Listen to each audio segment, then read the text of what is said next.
I am trying to keep my composure, but I don't know why I would lose it. I don't know why. Maybe you are trying to do.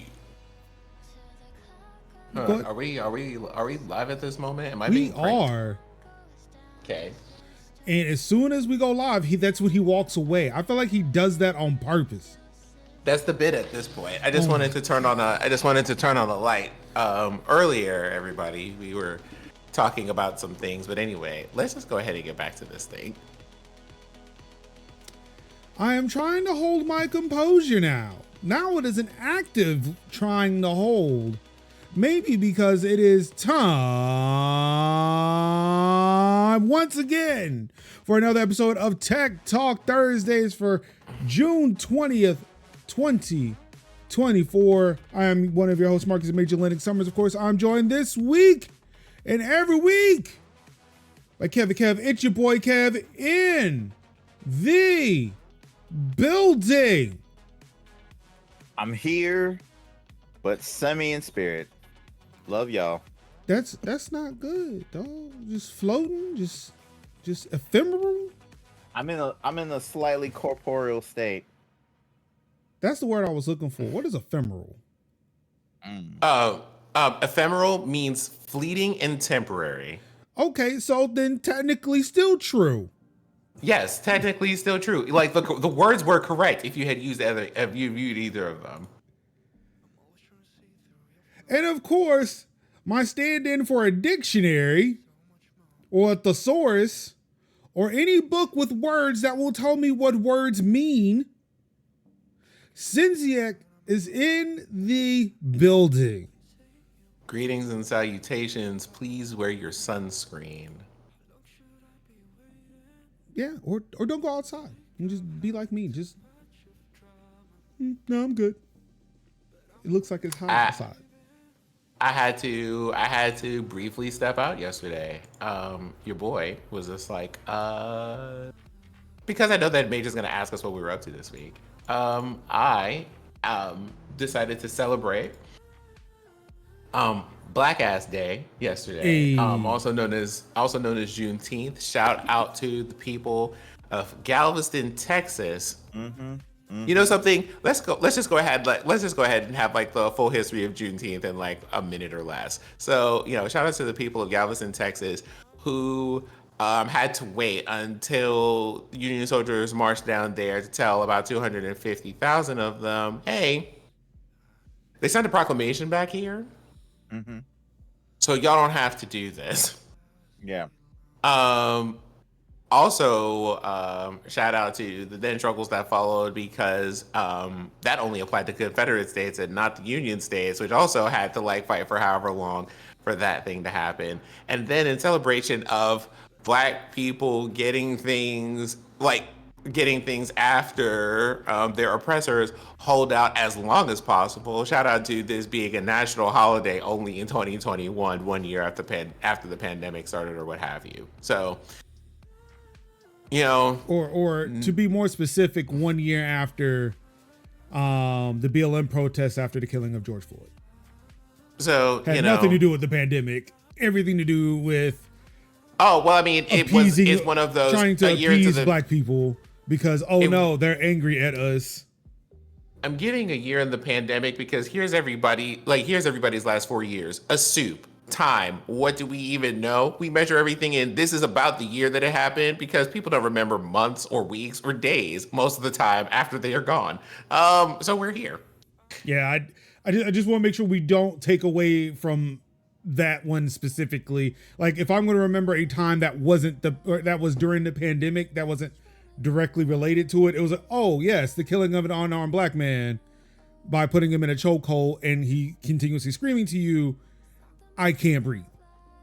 This is me looking at Major, and I feel like everyone else probably joining me in this thought and going, which one, which time? Because I don't think we've had a pause. But you know something? True. Like not even that year, but fair. Like we were counting like how long did it take for us to hit 100 plus? It was like this many months in, like that was a capstone moment, not like a the moment, but the moment out of several. True. Very true.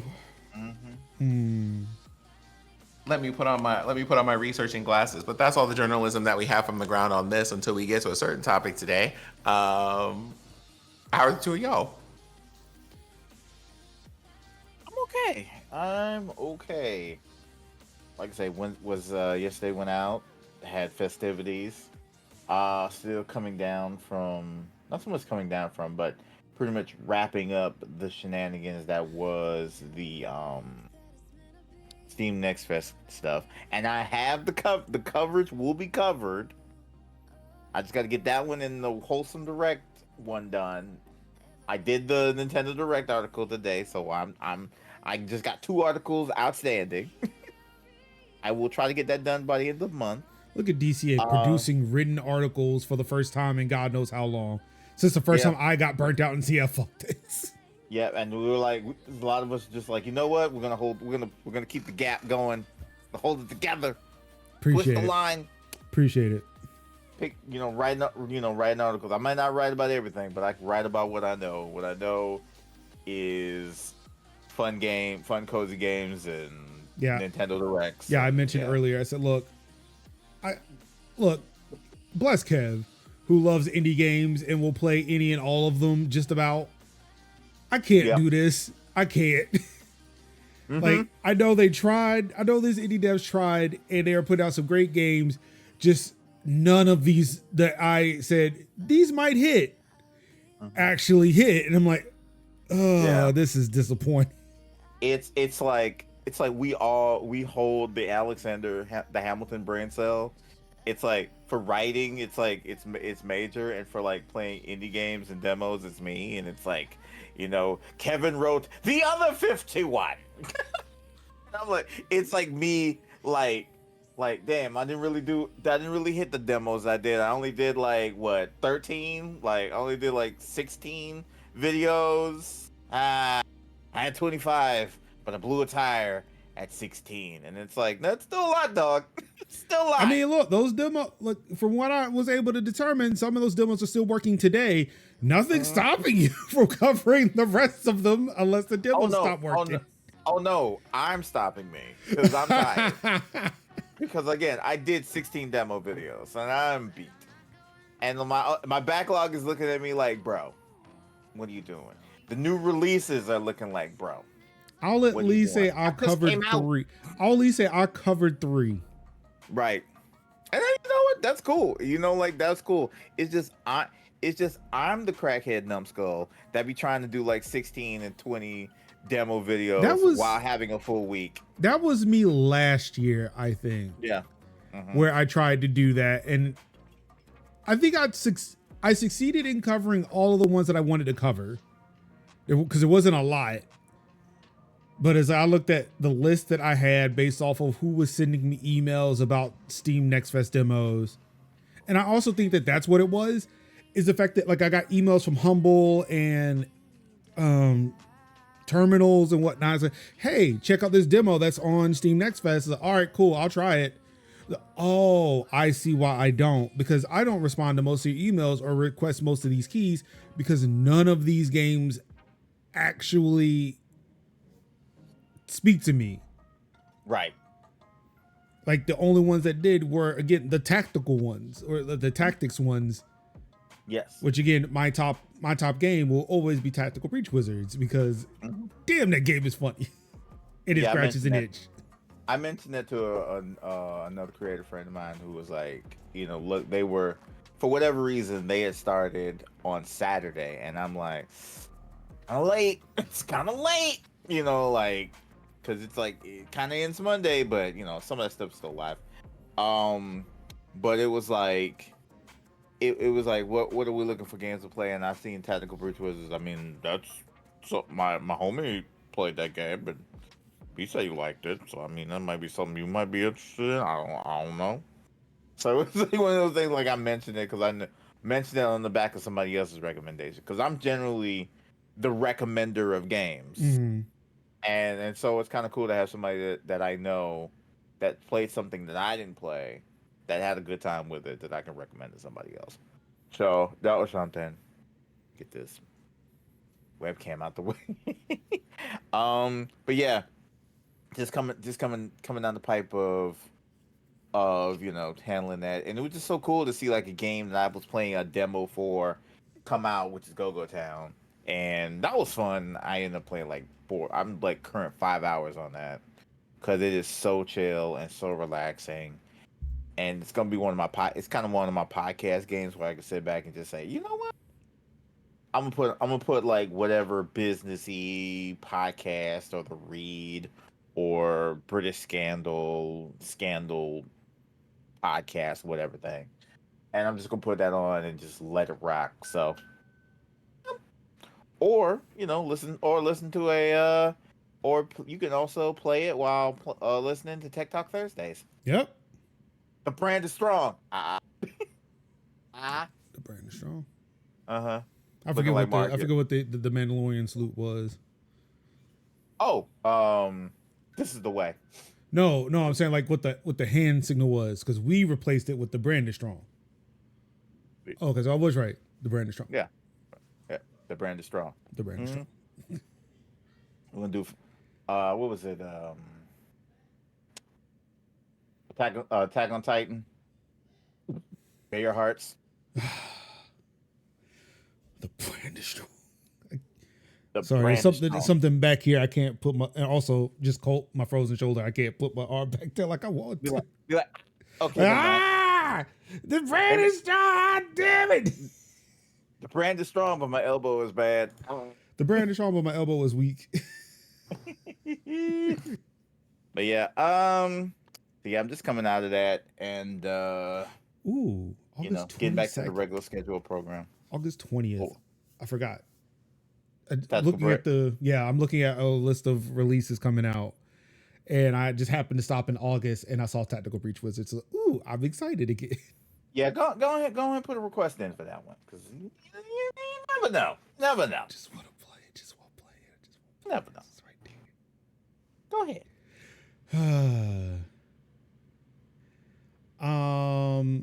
So anything else? I think that pretty much covers it. Yeah. Let's see. For me, I went to for the past week. Yeah, I went to go see Bad Boys Ride or Die.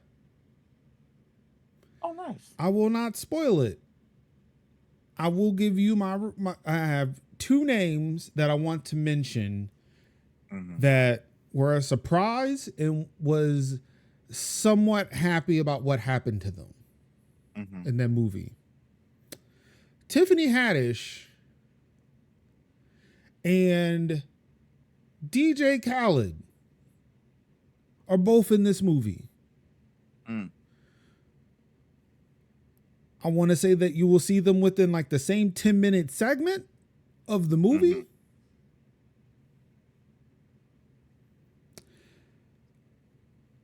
I will say that, I don't know if one is a Zionist, but I definitely know the other one is.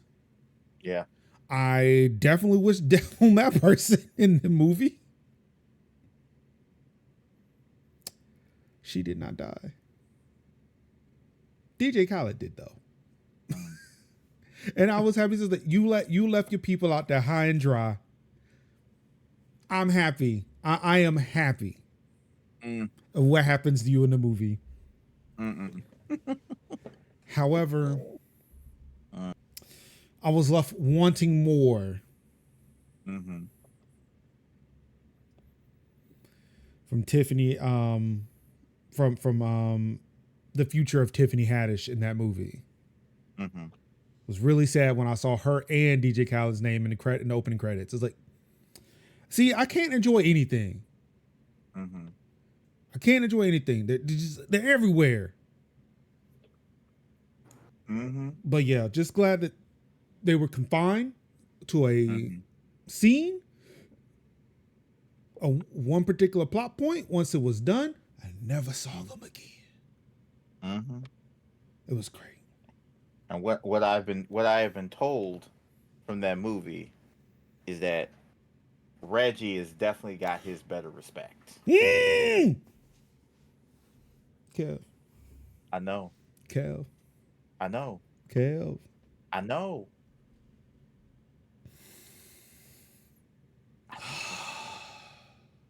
I know.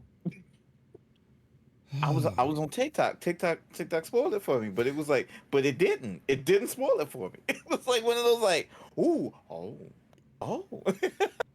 So because Right. you've seen, we'll talk later then. We'll discuss. I did not know you had seen it. I would have discussed this with you earlier. We will talk later about that. Right. Like I say, I have not seen the movie itself, but I have definitely seen like I really just want to talk about that. That's really all I want to talk about. And then it was like, see, that's what I'm talking about. You gonna leave this man alone, and that's what I'm gonna say. Yeah. But yes, outside of that, my son had a great time in Florida. He came back late, not late Sunday, but about like 9 o'clock. It was earlier than I expected him coming back from Florida.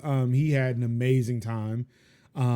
So that's been cool. He's been here all week. I'm here all week with me because, it's summer vacation. He's made appearances on 2 of the shows this week. yes. He gave his recap of the Florida trip at the beginning of Monday's show and then came at the tail end of Tuesday's show. I forgot what he come up here to ask me to do. But then because he was too busy dancing and knocking things off of a table, he then kind of just like got embarrassed and left without following through on what he was going to ask me.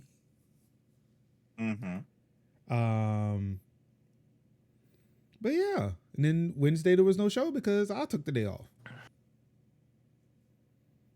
Just I got some stuff. I got some replacement parts for my Roomba. Fixed the Roomba, cleaned up the floor a little bit, and just ran the Roomba for the first time with the new brushes and bristles and shit, and the filter. Just felt nice to just see a clean floor or a cleaner floor for once in a while. But yeah, outside that, we got some tech and we got some gaming news and a lack of music apparently. So I'm going to fix that before we switch.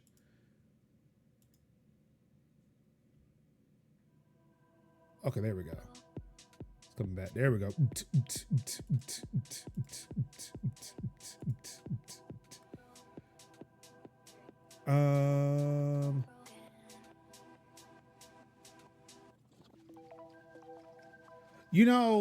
Sin, I see this that you've put in Discord. I'm going to watch it later. That is for it. Yeah, that is specifically for your enjoyment. Yeah. Lately, this will be the 3rd video I have seen on this platform about that topic. The second one actually of happening just before the show began. Asking, why haven't you seen a successful communist state? And I pretty much said why, but it's great that, again, somebody much smarter than me has, documented evidence as opposed to, hey, this is what I've read. I don't remember where I read it, but this is what I've read. But anywho, we've got some news to talk about. We've got some Amazon news. I mean, just getting hit left, right, and center. Project Nimbus is back in the news. Guess who's back? But it's back good, again. But it's good news. Okay.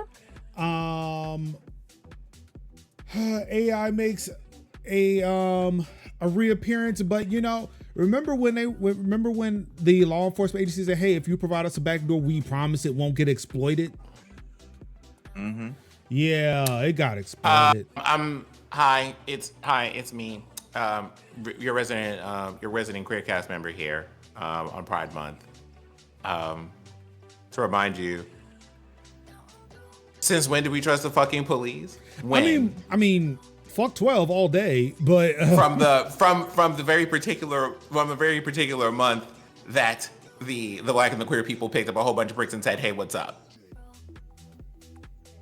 Mm-hmm. Who could have? What's up, Verge? Who could have guessed that would happen? Who could have foreseen? Oh no! I never knew.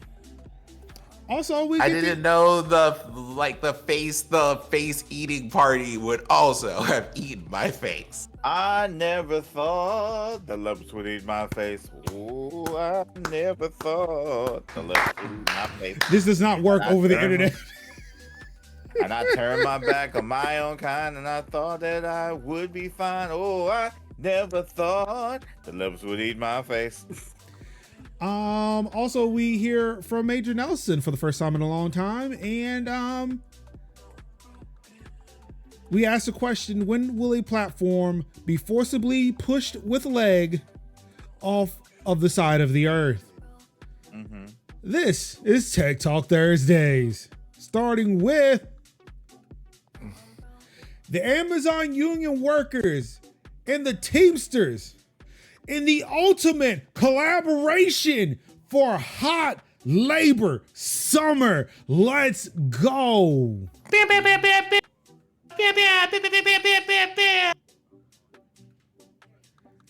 The man that I will always look to said, man, I'm trying to get like you, Chris Smalls, leader of the Amazon labor union out of Staten Island, JFK, Amazon facility JFK 8, you know what I'm saying? I would throw up their signs, but you know, I don't know them. I don't even know the ones for the Amazon facility near my house. But yes, the Amazon labor union joined forces with the Teamsters to force Amazon to the table. Also giving the ALU more resources to be able to continue to fight to get Amazon to come to the table, to get more people to join the union. This also allows that if any other Amazon facilities in New York decide to unionize, they'll be joining up with the Teamsters from the jump. So it's like, hey, all you other facilities in the area, don't be afraid. We got your back, dog. Mm-hmm. Y'all, and also like just to show just how big the Teamsters are. Y'all remember that the writer strike and the actor strike? That only happened because the Teamsters won't cross in the fucking picket line.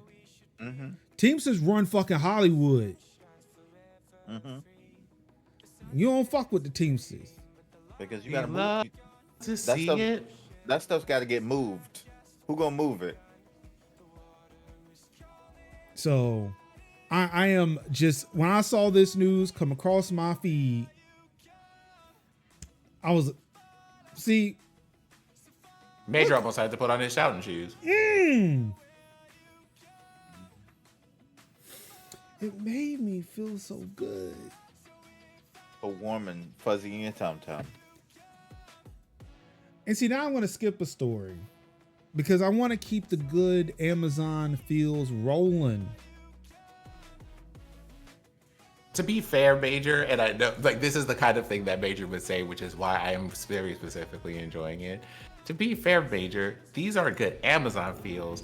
These are good union feels. They are. But see, we don't have to attribute the good feels to Amazon. It just that just happens to be the place that it's happening. The next one isn't a union related story. Okay, let us see what lies behind door number 2. More than 1,000 students pledged not to work at Google and Amazon due to Project Nimbus. The kids are all right, baby. So, do you want to explain why that is significant for those watching at home, Major? Oh, I would love to. It will be my pleasure. So for those who do not know, as you see from this banner here, partly, there is an organization out there called No Tech for Apartheid. They have been organizing since probably have been organizing since before the events of October 7th, where the Palestinian resistance broke out of their open air prison to say, hi, we're here and we're coming out. In the same event in which the Israeli government decided they wanted to enact the Hannibal Directive and kill their own citizens just to make sure that that the Palestinian resistance did not take them hostage. and then in turn blamed it on the Palestinians. All that to be said, a little bit of background for what happened on October 7th. Again, like I said, No Tech for Apartheid has probably been doing it since before, have been organizing since before then. But the organization stands to go against any technology that is supplying the apartheid and the genocide and ethnic cleansing of the Palestinian people in historic Palestine. This story is particularly important because of the fact that they had a goal to sign up 1,200 students, STEM students in particular, the ones who will probably become the engineers at these tech companies, to say, no, we will not work for Google and Amazon because the work that they are probably going to do is going to be going to Project Nimbus.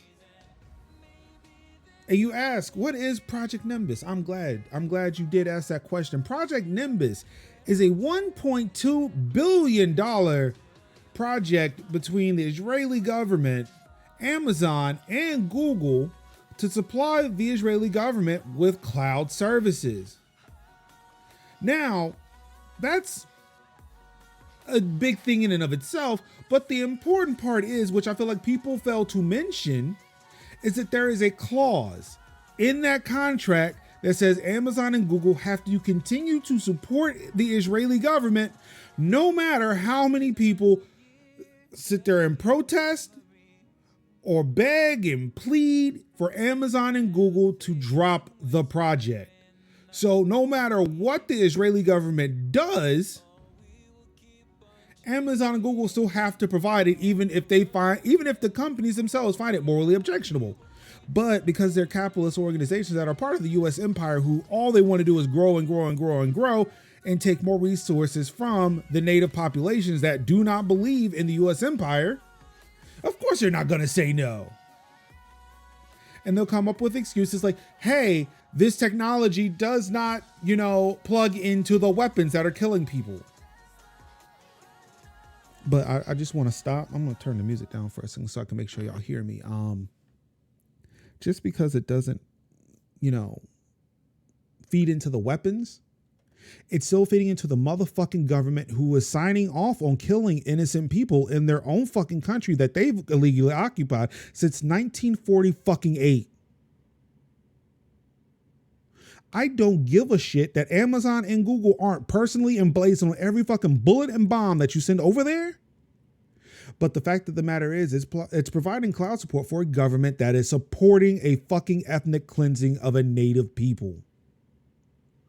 Just because it is not actively blowing them up does not mean it is fucking okay.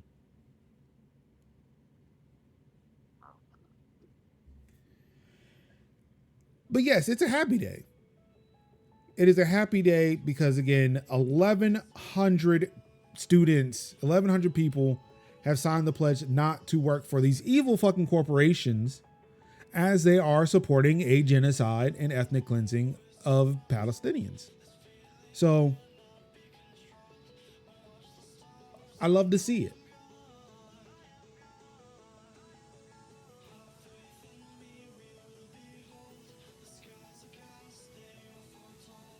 So that's why I'm happy. That's why I am good today, because like the kids are all right.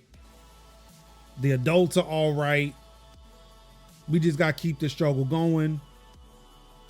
They gonna hurt. They gonna fucking hurt. Mm-hmm. Indeed. Let's see here. But to bring it down. No, Major, why would you do that? You don't have, we don't got to do this. I mean, we don't, but it's here. You wanted to talk about this. You specifically wanted to talk about this one. I did. Everyone in chat, I need you to hush. Can please read the title? The Amazon faces nearly $6 million in fines over California labor law violations. The company failed to properly notify its warehouse workers about their expected quotas.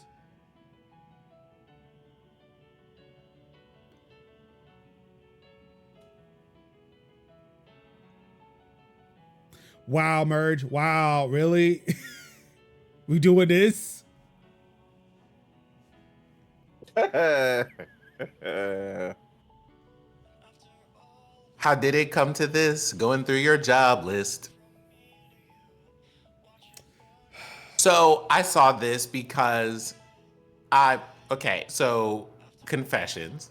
I have a Discord. This may come as a shock to some of you. Now, in that Discord, every now and then, quiet as it is, we have people who are passionate about a handful of things. And most of that is like, I want to play my happy little games and I would like the world to be a better world. And so every now and then they come by in those areas and they're just like, hey, we're going to drop off a bit of news. And so like we've had kind of open talks about a lot of things. And one of the things that came across my desk today was this article. $5.9 million for 59,000 violations. Stop it. Of labor laws. Super DD, stop it. So let me just look up what was said in my Discord without naming names, of course. I mean, it's like, with complete sarcasm, man, what a great find. I'm sure Amazon didn't generate more money than they probably lost in the time that it would have taken them to pay this fine. Can we please get more laws with actual teeth to punish businesses, please? Well, end quote. I looked at this and I just did the mental math. I had to go and I had to go and double check on a calculator.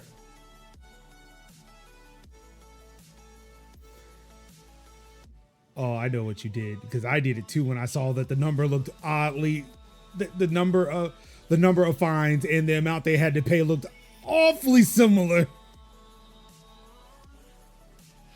$100. Yup. $100.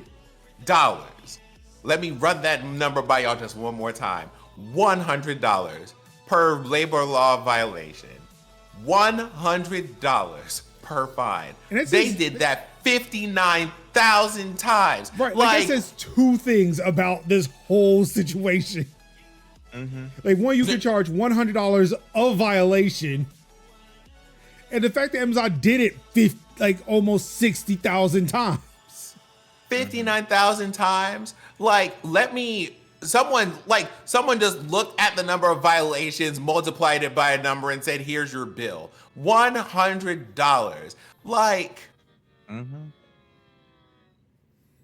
The comments went back and forth between, we need to up the amount of money per violation. And even then, it wouldn't be enough to actually put a dent in anything. And I'm like, never mind the amount of money for a second. That's an audit. This should have been nationally televised news. This should have been a federal case. Yes. It's all fun and games when the DOJs get involved. That's the DOJ should be involved. 59,000 violations. I just want to know what period of all I want to know is what period of time that was in. I mean, the DOJ is going after Ticketmaster for less.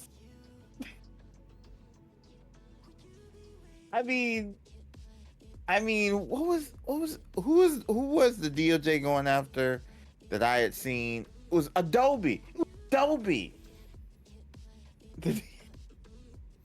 To put this in perspective, someone posted in under the same tweet that they grossed nearly 4 times this amount of money.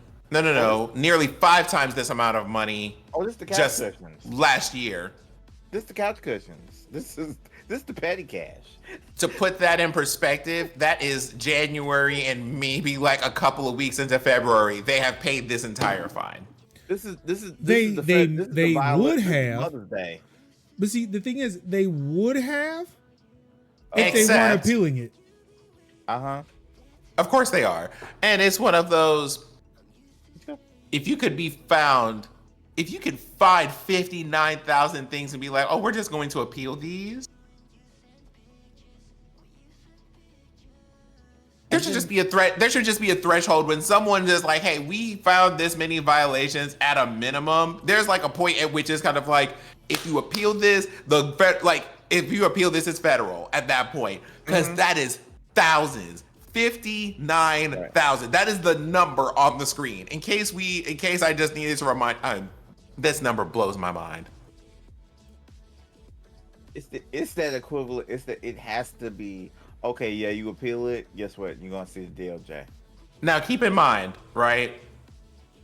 This is from the company that people are just like, hey, people are working in conditions where they are passing out in the factories and they are peeing in bottles because they cannot leave their lines and all this other stuff. All of that stuff is already in the news. It's not like I have to go, I wonder if Amazon would have done such a thing or would have done this many of a thing or whatever. I have no doubt in my mind. It is when are the suits showing up? This is like what you said is the reason why this law that they're found in violation of was passed. Yes. Because of the things, because of like the quotas and shit. And Amazon's response is like, oh, we don't have quotas. But if people just want to do better, we're not going to stop them. I mean, who are we to say that they can't be improved themselves? It's not like as this person glances down at their phone and just goes, hey, about that production line. Exactly.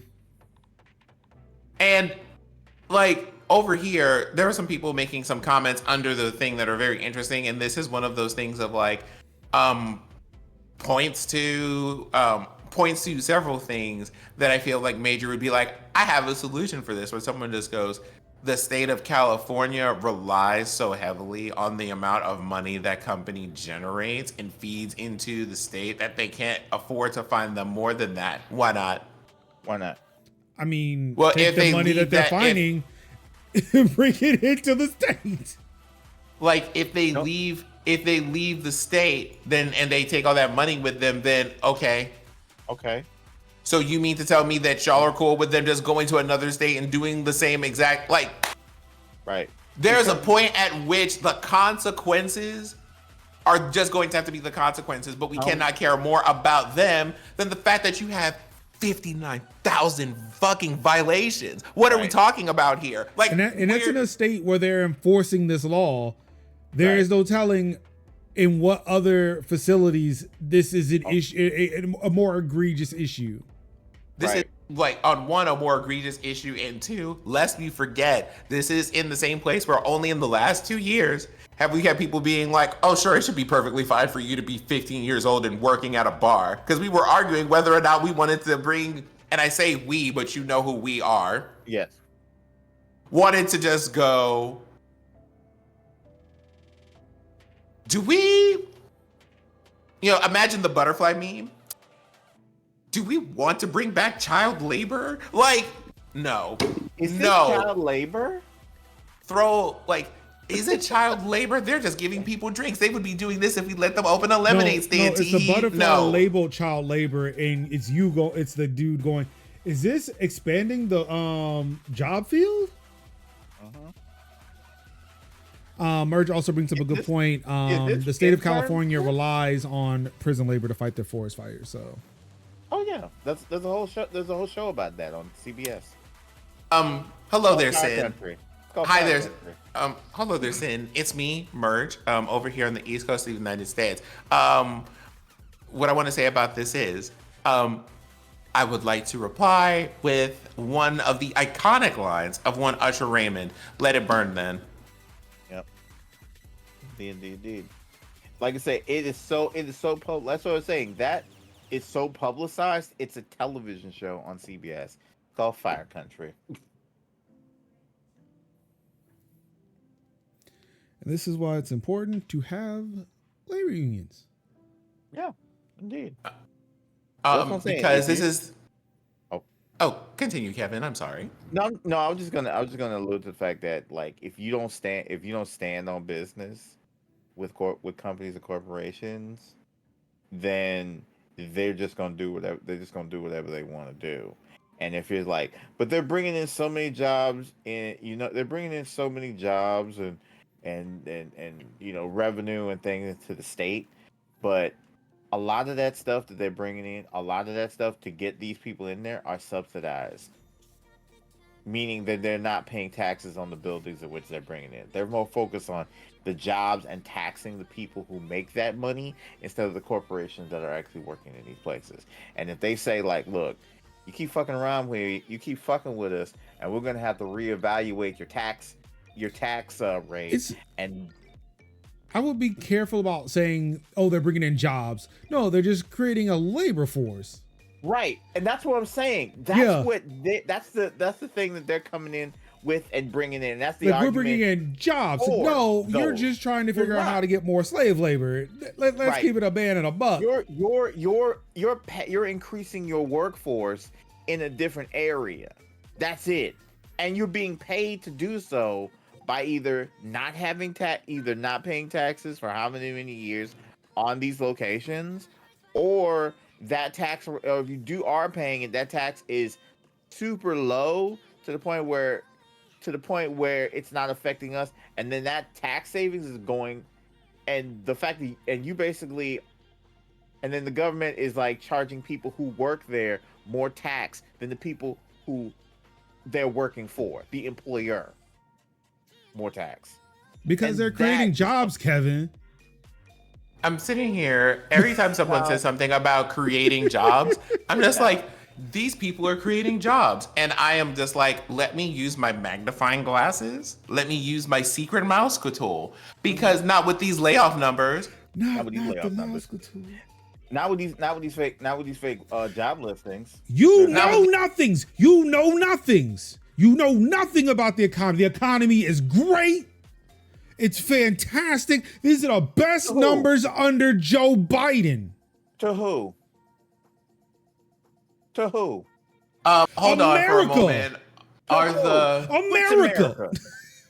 Which are the America? North hold on for a America. moment? Of Are what? the This- Oh, Are I the- love that shit so hold on for a much. moment? Are the improvements in the room with us? Yes, don't you experience it every day? Look, inflation is going down. Oh, so it's greed then? Hold on for a moment. Because Wait, tell wait. that to I'm gonna- tell that to let the me- price of eggs. Okay, just real quick. Oh, Do you mean the inflation that was really just discovered to be companies being like, well, they're going to blame inflation on a lot of things, so we could just charge people more money? Because isn't there somebody who currently has like a whole federal case going in, like the state versus said company? Because they were charging people fees and not like they were charging people exorbitant fees for things. And they're just like, yep, well, we're gonna have to yoke you up and make an example because we just passed a law about doing that shit, and here y'all are. Like, yeah. It's Look, like I don't know what to say. I just like again, the numbers do not lie. The economy is great under Joe Biden. The jobs are jobbing. There's so many jobs that if anybody wanted a job, they can have a job. I'm a man of industry, and the best man, and I can't find a job to save my fucking life. Fuck off. This is the end of the Disrespectfully. this is the end. This is in scene. Thank you for coming to my one-man show of I think everybody else is stupid because I want to make things look good when they're actually bad. Economic pundit edition. Like, here's the thing that's so wild to me is that the arguments that y'all are making are against people who want the world to be better for everyone. They want things to be easy for everyone. They want people to not spend the rest of their lives in debt for doing simple things like getting an education, to be, quote unquote, a functional and productive member of society. Wild to me. Someone help me understand that. The math is not mathing here. Because again, if you want me to work for you, you should subsidize my education. Just saying. It should be a part of job training. Pay for my Well, like, it's one of those, college. if you want me to do the, like, the thing is, what Major said, as things currently are, is correct. What I want is, y'all just go learn things. It'll help society. It's great. Free. Oh, yeah, I mean, go. Do yeah, the thing. I mean, but, it's like, literally- Major, it's we already literally know. the same- We yeah, already it's- know. yeah, it's- like, it's we the already same know thing. that, though. it's the same damn thing. You want to be a thing? Go to school, learn the thing, go do the thing. it really just could be that simple. It could be so easy, and it just isn't. But there's no. Wait, hold on. It's just one of those things. Hold Like on. it could just No. be easy, but it isn't, and there's It no reason kind for of was that. though. It kind of was until somebody came onto the presidential scene. Until what? Until the Fire Nation attacked? Is that what you're gonna say? I mean, we could sit there and call the Republican Party of like the 80s that, but sure. But one man stood alone in his racist Hollywood heart, who actually was kind of liberal leaning up until, you know, he decided to get into politics because he was a failed actor. And fuck it all up.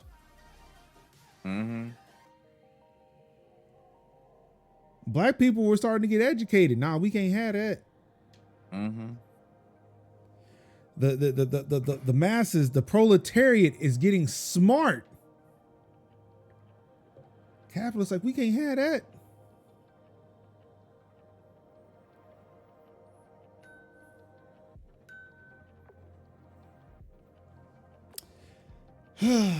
Again, also because of him is the reason why unions are as weak as they are now. But it's time to fight back. Stand up, fight back.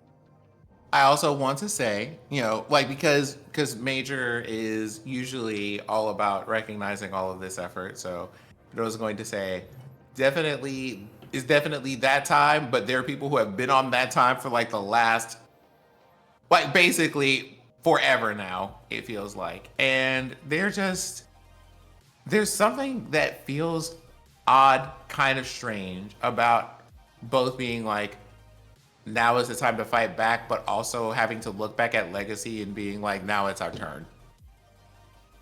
I mean, and both things can be true. No, I mean, and they definitely are. You know, it's just one of those sitting here and thinking about like, that's where we are. I mean, like, and the part where it's like, oh, it's my turn.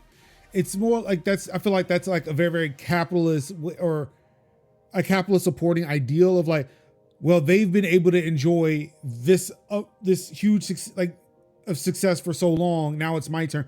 Just know that you would never get that. No, you would never get that.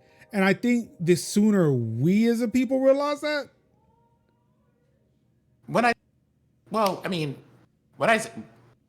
Just for the sake of like being very clear about that, the "it's my turn" thing is very much separated from that notion. It is, we come from a group of people, right, where we have like a respect for histories and legacies and being like, hey, there is a place that we are going to, and everybody has a role in getting from point A to point B as far as improvements from our people, making things better, seeing a better future in the world. And when I say it's our turn, I mean that part of things. The rest of this other stuff can burn, but yes. Got you. Okay. Yeah. Then definitely. Yes. When we talk about when I say it's our turn when we were talking about like our legacy and stuff, it's just kind of like, hey, everybody has a part in making the future a better place for everybody who comes after them, and it's our turn now. Whatever that means. That, and it's always that and never anything else. And I want to be supremely clear about that on this show, especially. But that's just a general thing. Makes sense. I got you. You know, it's that part where you're just like, I didn't want to have to be here, but I guess I'm gonna have to get up here and do it because these people are doing too damn much and enough is enough. It's always that. I mean, that's the thing they hope. This is the thing they were counting on. It's like, they were going to be too, like, look, if we just make them comfortable enough. Or tired enough. Oh, definitely that. Oh, yeah. It's either too comfortable or too tired. Either you're too fat to do something or you're too exhausted to do something.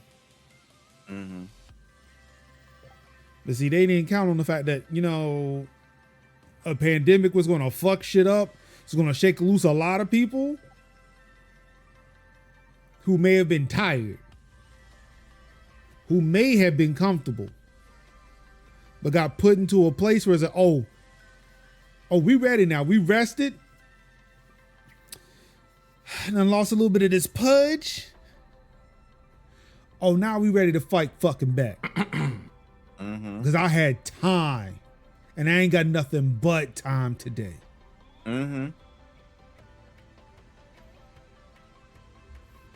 That's the thing, though. Like, pandemic had everybody inside, and everybody inside, everybody was thinking.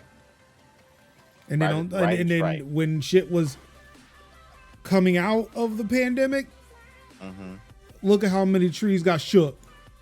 Yep. And what fell out. And then, like I said, the writer strike happened, and you can see the stuff that popped off from that. And I love shout out to Monty, Crutch's advice. Basically telling during the not the inception, but the like early days of the writer strike, basically being like, hey yo, guys, just want to let you know that people do not have not a lot of television shows, a lot of new content to watch, nothing to talk about and report about. So people are going to have time to break down the shenanigans that are shenanigans. Okay, so you might want to be careful about how you move in this new era, and a lot of people got clapped up. A lot of people got clapped up. I mean, it's the same call I made before things got locked down. I knew that was gonna happen. I said there's gonna be people are just gonna have to sit at home and reckon with themselves because they're not gonna be distracted by their day to day. Indeed. Could be me though. But Kev, you mentioned Adobe. Yes. Oh my God. US sues Adobe for deceiving subscriptions that are too hard to cancel. Hey, y'all remember that thing I was talking to y'all about earlier where the US was squaring up with a company about some of them charges and things? Cracks knuckles. I'm going to go ahead and tag Kev into the ring real quick while I step out and let him do his thing. Lead in with a drop kick, please. I gotta hit him with that bionic elbow first. Bow. Okay. My thing is, as somebody who is, like I said, for those of you who may not be aware, I am a photographer. I'm a bit of a photog, you know? And so, you know, the big program is Photoshop, as everybody would know. Photoshop, for those editing, for not, you know, yeah, Photoshop and Lightroom and all that kind of good stuff. You know, you want to make sure those videos are, you want to make sure those pictures are nice and crisp. You know, Photoshop, Lightroom, After Effects. There it is. All that. That's the trifecta. That is the trifecta for even if you are the most casual of editing, of like photo editing. But back in the day, it's like 600, 800 per license, you know, was no hard thing. But again, if you sailed the high seas like I used to in my Wellerman phase, I had no problem, you know, and I guess, you know, Adobe did, so that's when they came up with the Creative Cloud stuff. And I saw that and I knew that for what it was. Oh, that's gonna be a problem. Let me go ahead and bow out. Because even when I was in my Wellerman phase, I knew enough to know that they was wild. I knew that Adobe was wilding from the inception of the Creative Cloud program. So I was like, where do I need to go from here? So I moved from Photoshop to GIMP, and I've never been happy. Now GIMP is, let's see, GNUI, basically GUI in image manipulation program, or GIMP for short. I know, sounds like that one character in Pulp Fiction. I get it, but it's a good It was a good program. It served all my needs. Nerds are disgusting. Let's just put it like that. Very much. What's disgusting? Nerds. No. Because they didn't have to call it GIMP. Yeah. They did not have to call it GIMP. They didn't have to, but they did, and so yeah. So after time, I was like, I'm in my open source phase, my open source life. I've been like moving over from stuff. I moved from Adobe Reader or Acrobat to like Foxit, and so I've just been like really good about the open source stuff. So fast forward to all this, and I saw that not only was Creative Cloud the problem that I knew it was going to be all those many years in its inception, but now to see that the DOJ finally going in and being like, I think we need to have a talk. Come this way. Come to my conference room. We need to speak. we need to discuss. Turn the cameras on. Like, so because that into myself as being a creator and creative is like, it's so important to have tools and software to be able to do it. And if you price your tools accordingly, or you price your programs accordingly, or that kind of works well with the creative. But more than what happens is, again, corporate greed. Be greeding like a motherfucker, and just gets and the only people that really truly get caught up is like the poor people that have to depend on the programs, and where major is with Twitter and getting people off that fucking platform. I am that way with getting people off of Adobe Suite. I know Premiere is. I know you got all the things for Premiere. Jump on DaVinci. I try. Jump on Vegas. Hell, jump on Shotcut. I make all my videos on Shotcut, and Shotcut is free 99. Get up off of that and get up on something else. Sometimes you might need to have to we need to go ahead and get up off of that. Yeah. Right. And I'm like saying, if you want to do something with the powerful suites to it, get Vegas. Vegas is I see Vegas on Humble. I see Vegas on Humble on the regular. And it's like I paid $25 for my license. It's DD, it's the shortcut. It's the keyboard shortcuts. That's really what it is. It really is the shortcuts. I know the keyboard shortcuts in Premiere, and when I try to go to Resolve, it's like Control K doesn't work. Well then you got to make it work. You got to try again. I know. That's what something.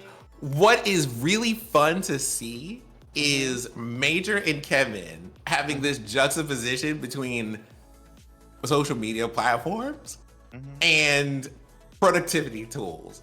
Right. Where it's kind of like being on either side of this, y'all can literally talk to each other and have said the exact same thing. And have the exact same counter arguments. I love every second of this. It's the equivalent of like being like, I know how people feel. I know how people feel about X, and where it's like, when it comes to well, it is not X. I know what people feel about Twitter, and and its things, but if if you ain't got no, and if you're like, what, I don't want to be here, I'm out, and I understand that these cases is good, to get up out of that. But when it comes to Adobe, for me, Adobe is like Adobe Suite and tools. That's kind of like the whole. You said I'm your biggest hater. You're in your K. Dot era about that. I hate the way that you walk. I hate the way you talk. I hate the way you.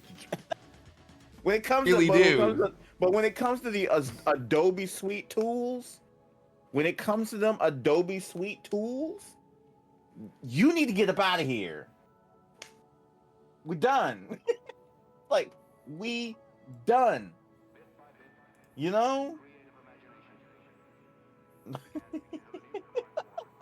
Don't mind me. Didi, as always, you are a blessed delight. But I am saying like, there, like that's where I'm like, absolutely not. I can understand with like some social media and social networks, but when it comes to productivity tools and knowing that things that work, and I don't have to be like stressed out of the fact that it's like, oh, I don't have to be stressed out in the fact that they are talking like, A, I don't have to pay nobody a monthly fee. B, I don't have to like worry that they're gonna scrape my data, they're gonna scrape my projects. to feed some algorithm, to feed some AI algorithm. Also, this isn't a spike download. Thank you. Right. It's just, I guess while I'm here and we're talking about it, maybe I should.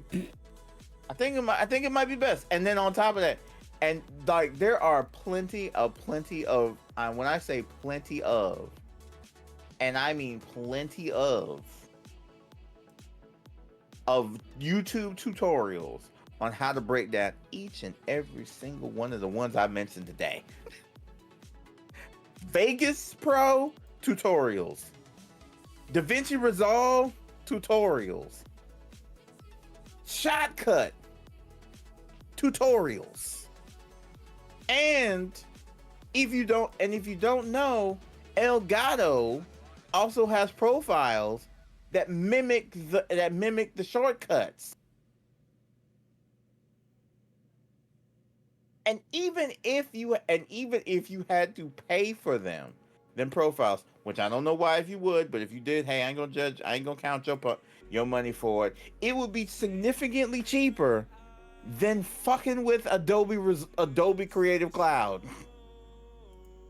I feel like someone needs to break out that image again that was going around on the socials of being like, hey, if you use Adobe, and they just broke down each of the products and said, here is all of the free or open source that you can just go and get. I think I have that. Those have been circulating again recently. I think I have that JPEG. Hold on, I'll look it up. Well, keep talking among yourself, but I'm gonna look for that because I do believe I have it. I downloaded it somewhere. Plus, if you also have it if you find it, drop it in the Discord. Yeah, don't mind me. I'm just installing software. As you should. Go ahead. Now is the time, my guy, because the show. Well, I would say the show might be late, but it's always late. Like last week, we also told me to go to bed. I was like, nah, I'm gonna get the show edited and at least export it before I go to bed. I went to bed after I remuxed it. Mm-hmm. Didn't even edit it until Friday. Mm-hmm.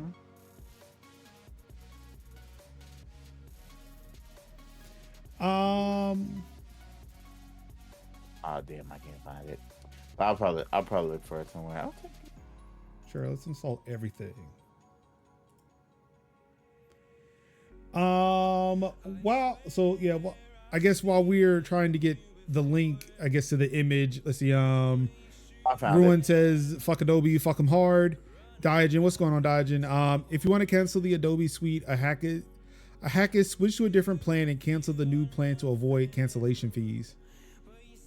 Oh, my hack is to give them a card that I have to manually feed it money every so often. And if I don't feed them the money, then they'll just keep complaining until they cancel it. I just starve it to death. As you should. Okay, I found the picture itself. Yeah. No, I haven't noticed they have 11-month subscriptions.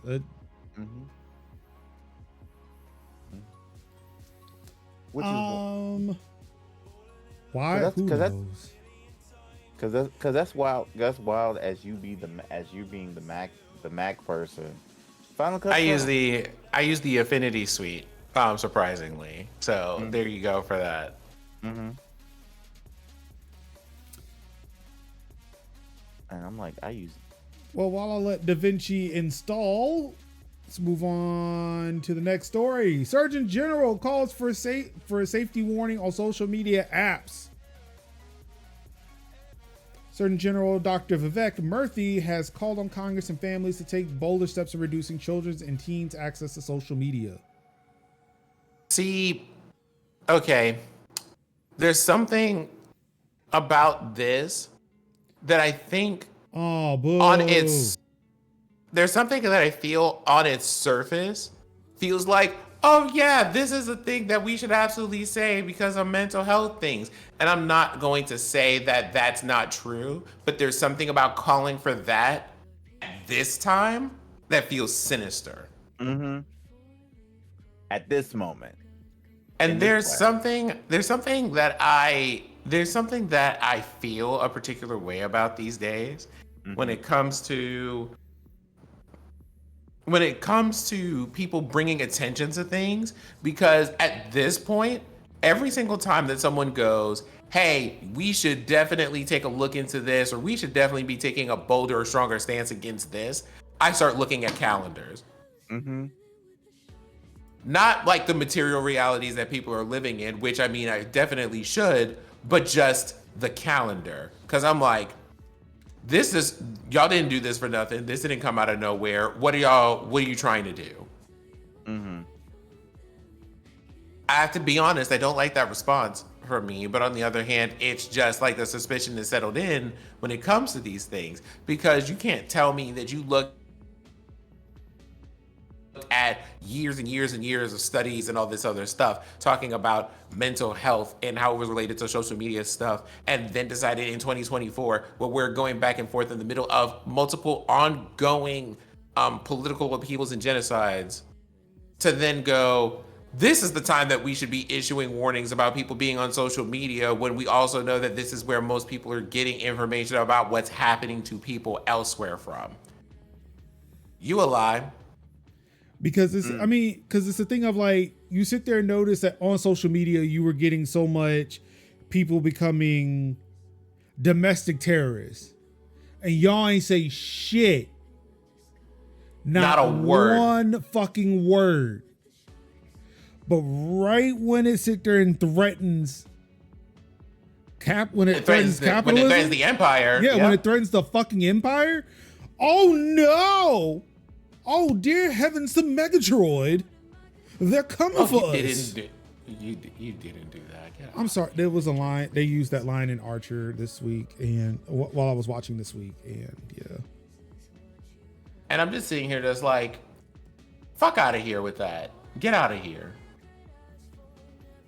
But yeah, like like fucking Congress, everybody wants to fucking move when there is a fucking threat to the establishment. And not a moment before. And I'm No. just like, y'all gotta be kidding me. And it's like, at this point, like, it still makes me wonder, like, all right, when are people gonna wake up and start seeing these correlations?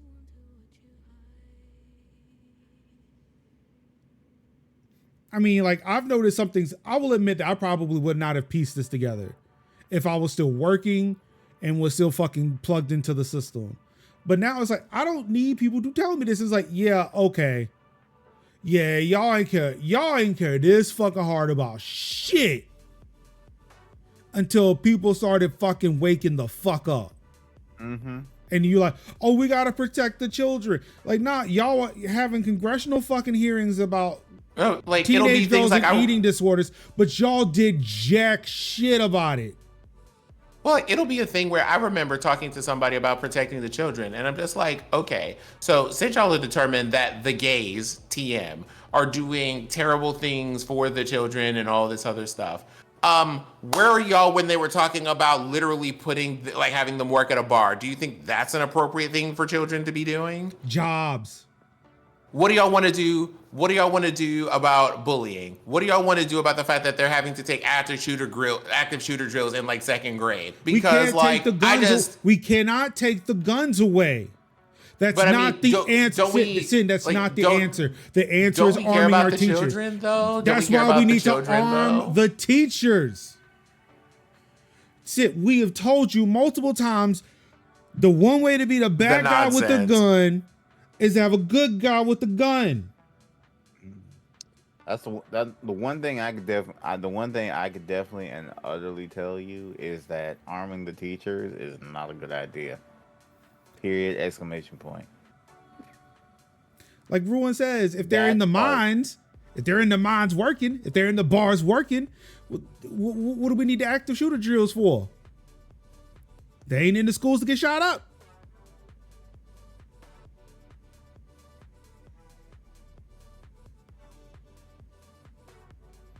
You know, I sometimes let you kind of go off and say what you need, but and I know this is probably for the ha ha he he. It really But is, but I really truly don't want you to say that shit ever again. I won't. Just I won't. never. It's the Cut worst. it out. It's the That was fucking. It's that the was not fucking. good. It was. It I was fucking the worst.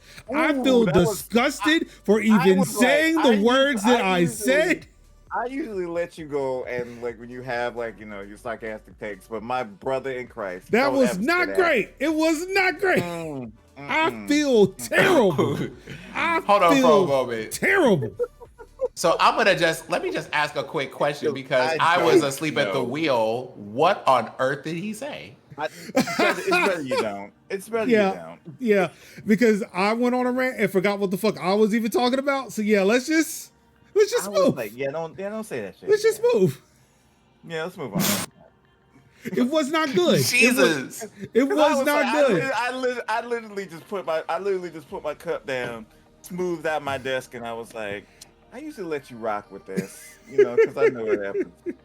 But that's some shit we don't. I don't want you to put that shit in the ether room. Yeah, Don't say that shit again. yeah. That And it you're was like, not "You great. right?" You're right. It was not great. Oh wait, hold I on. felt terrible. Actually, I feel while we're here, disgusting.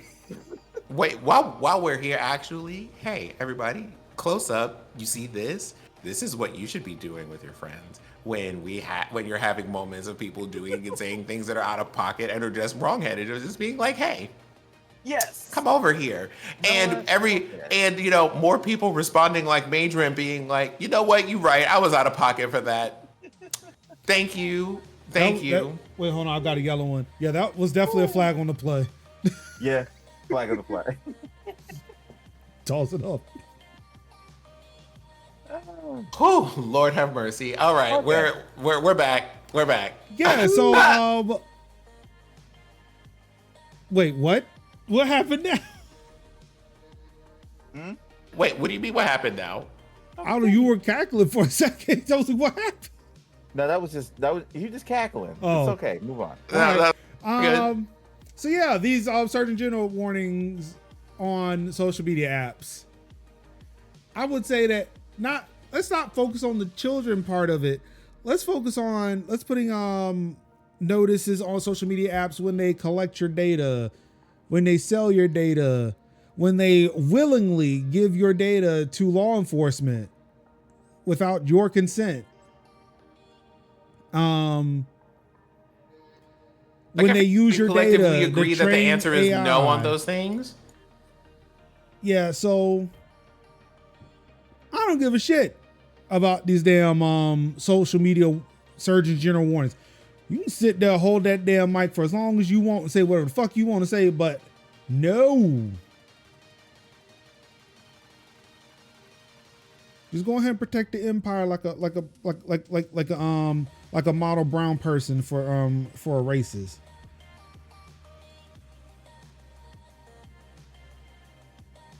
Speaking of which, just exhausting. Speaking of which, what you got?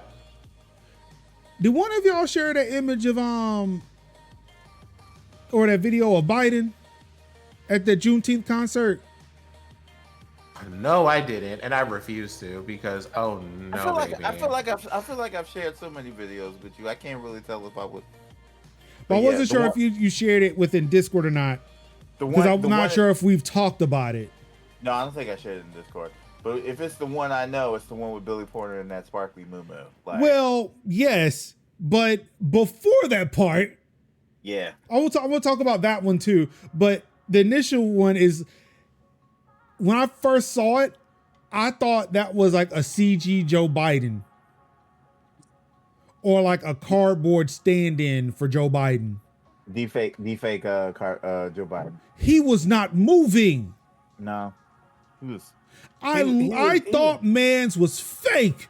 He was uncharacteristically still because the songs were so moving and stirring for the White House. It was like, yeah, that was great. That was 8, and it just was. He was all like, and it was also like, I don't know what's going on, but yeah, I'm worried. I'm worried, dog.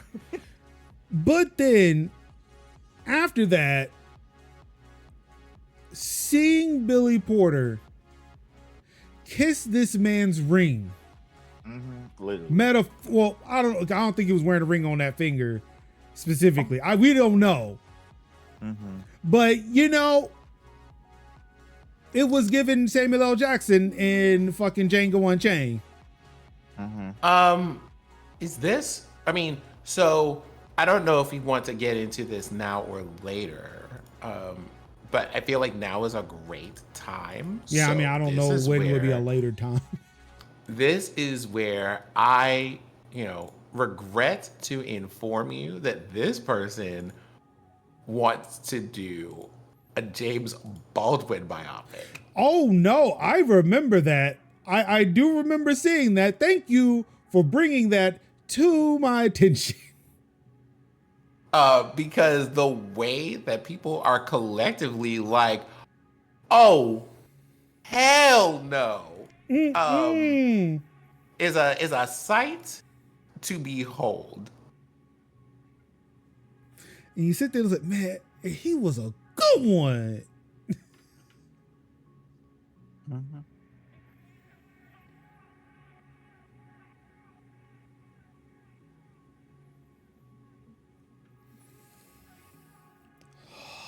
Yeah, they need to.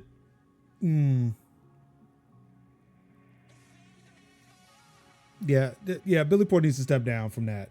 I would hate to have to, like, especially because I feel like a lot of people do not know who James Baldwin is. We do. Yeah. But a lot of people don't know who James Baldwin is. And I would hate to sit there and have to boycott the one James Baldwin movie that's out there. Yeah. Oh my God.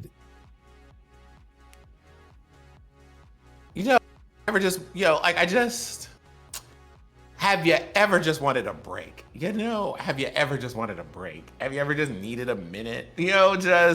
I would say yes, but if I ever got it, I would think something worse is about to happen. And you wouldn't necessarily be wrong. It's like, Israel didn't bomb Palestine today. Russia didn't have any aggressions towards Ukraine. Nobody threatened the empire, and the empire didn't threaten anybody else. When are the aliens invading? I heard they have Dyson spheres. And Faraday cages.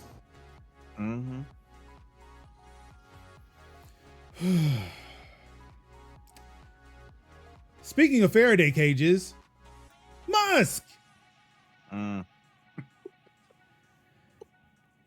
Your very stable Twitter genius. Oh, you talking about that? Because I have bad news on top of this article to share when we're done. Your very stable genius, Elon Musk, and his company Twitter apparently does not know how to convert money from one country to another. Oh, that's funny.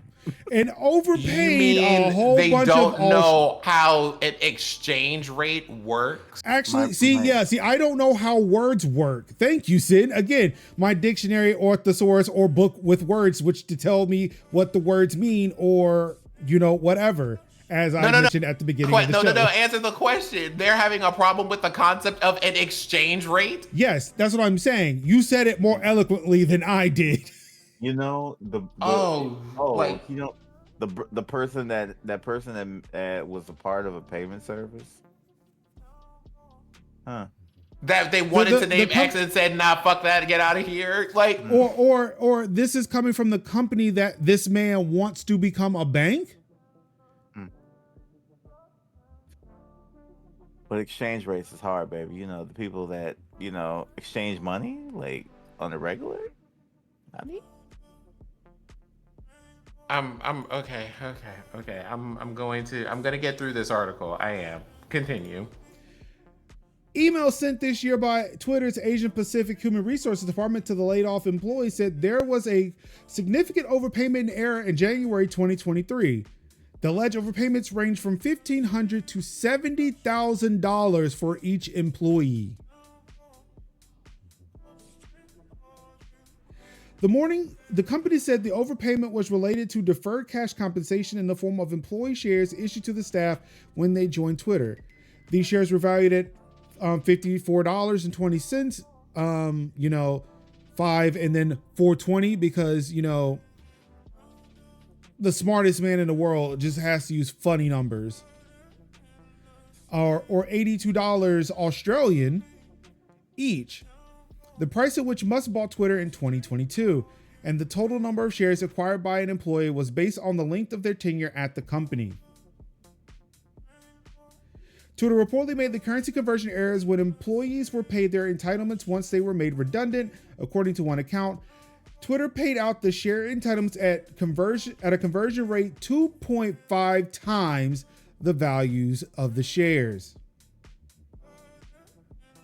Twitter asked the laid-off employees for repayment at your earliest convenience and said the company reserved the right to seek the return of the money plus interest in court, the report said.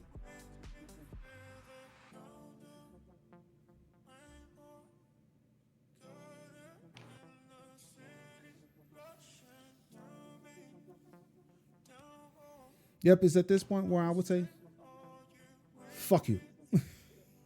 Yes. That money gone. So,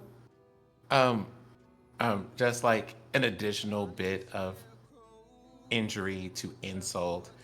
Is anybody in this chat or Omnicast a fan of Versus? The show born Swizz Beats and Timbaland selling the. Yeah, we're gonna. Yeah. So, for those of you who don't know, there are a couple of people there who went. You want to know who it would be a grand idea to share Verses with, to give that to put a hand in this cultural pot. You know who it would be a wonderful idea to have do that? A racist Elon. South African.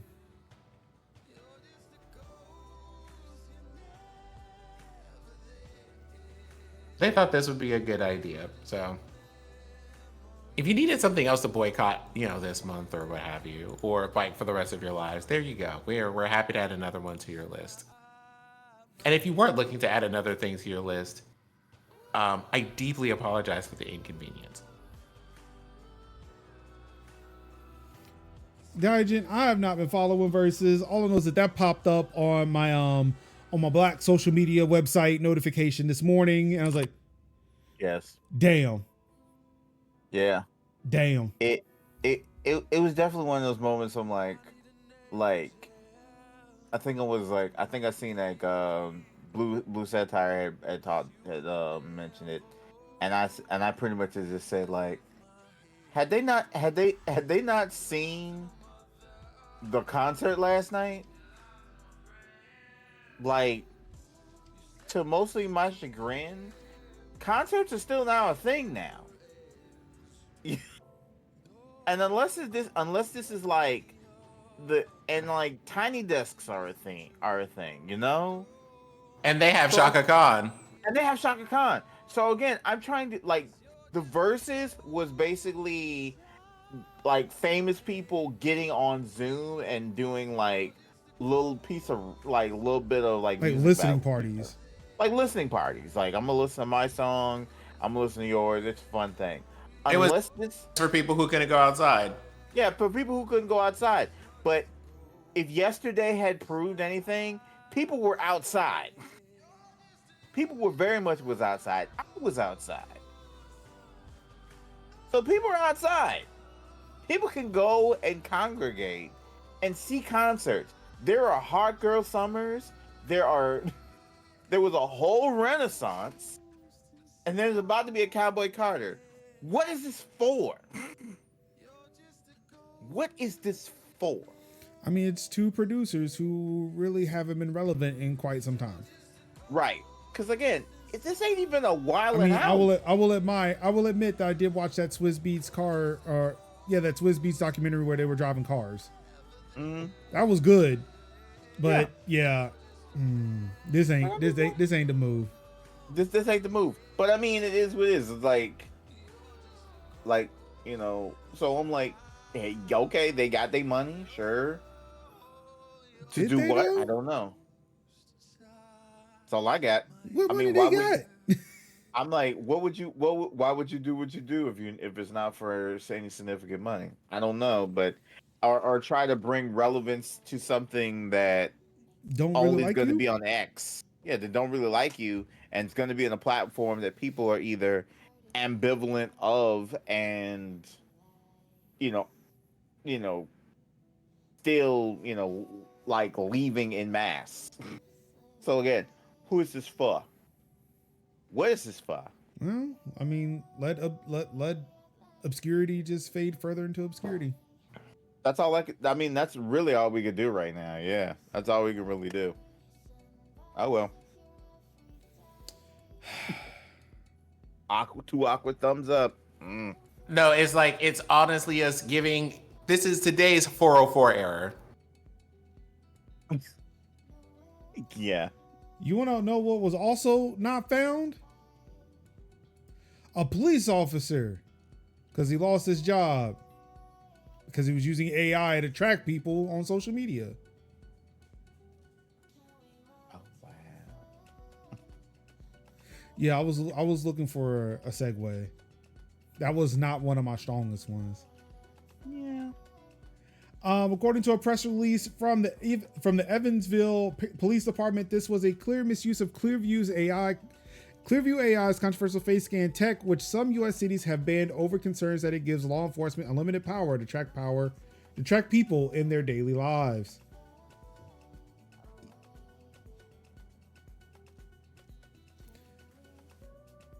Apparently, this dude got caught. So for Clearview AI to work, you will need to sit there and attach a case number. So that way, you're not just using it maliciously, allegedly. You assign a case number. That way, whatever you're looking up, if it was be looked up in the audit, can be identified as, okay, is this a part of a case? Homeboy decided he wanted to attach it to some random cases and then spike up its usage. This man apparently has a reputation of really not doing a lot of work, to where they noticed his use of the tool was way higher than his work output.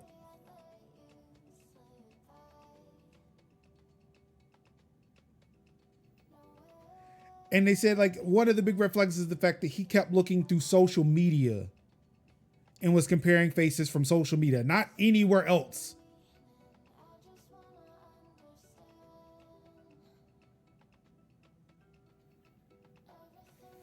But yes, as the FBI wanted to tell us back in 2015, or as the numerous congressional hearings would like us to believe, that if we made a backdoor into encrypted systems for the police to do police work, it would never be exploited. Now, of course, at that time, I was thinking that, I don't know, if you build a backdoor to anything, a hacker could get it. I didn't even think that the police themselves would abuse the system. But I was naive. I was young then. Mm-hmm. So as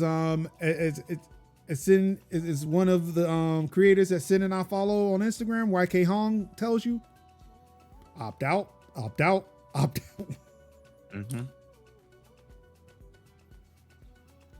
Do not let them steal your digital identity, because this is the shit that they will pull. And best believe when I get into the airport next month, the mask stays on. I mean, granted, I feel like my face has been scanned so many times and it's been recorded so many times by police officers just in Raleigh alone. And definitely have been seeing drones fly around and nobody, no. Mm-hmm. Merge to No sign what? up for Clear. Merge to sign up for Clear. Nope. Sign up for Clear immediately, of course, Merge, of course. I'm on my way to the sign ups today. Yep. Actually, thank you. Yep. Actually, I was about to do that, and then I realized I didn't have any money. I was like, oh yeah, I can't do this.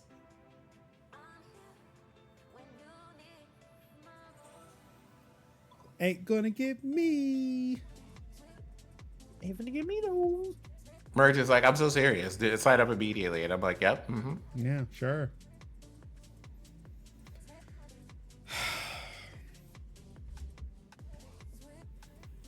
This one is another one that pained me this week. And it makes me wonder, as Amanda Seals had asked when she reported on something else that happened this week, which I'm going to draw back to this. At what point does the fuck shit, the U.S. empire, when does it affect you as a person? The U.S. military reportedly used social media to spread anti-vax propaganda in the Philippines. Remember last week when we reported that Israel was doing that here in the States, or it was either last week or the week before, where Israel was doing that to U.S. Congress people. Via Facebook, I do believe. Or it was like Twitter too. But Meta's the one who was like, hey, we caught them and we banned them. The U.S. military is doing this was doing this to the Philippines with regards to a COVID-19 vaccine that was being produced in China. You know, I feel like, I want to say on the one hand, who could have known? But when we told y'all all of that, like, anti-Chinese sentiment, like, ages ago was, like, had a purpose, had a reason for being? Well, the Philippines saw low vaccination rates through 2021, even months after China's Sinovac vaccine arrived in the area, and recorded nearly 50,000 COVID deaths by November of that year. Now, I just want to point out here, in that small amount of time, with that many number of deaths, I believe we have a term for that.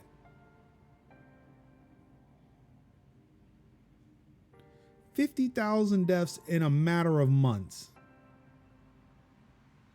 Who wants to guess the word? It's today's secret word.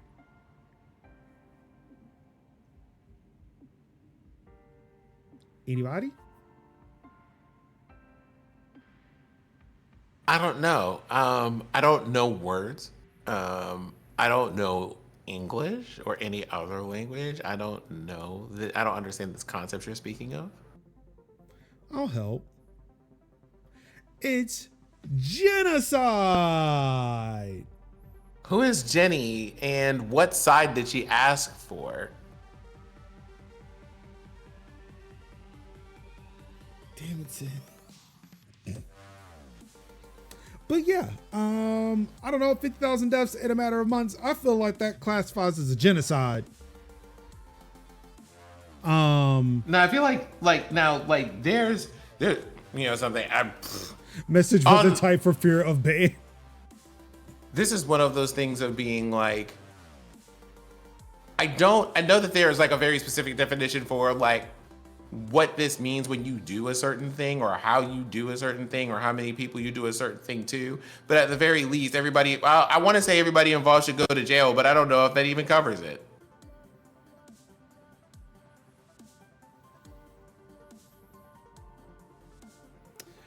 I do also want to point out before people say, well, this was enacted in 2020. This is when Trump was president. The campaign was going on even after the inauguration. And you better be damn sure Joe Biden knew about it before he became president. Genocide Joe is at it again.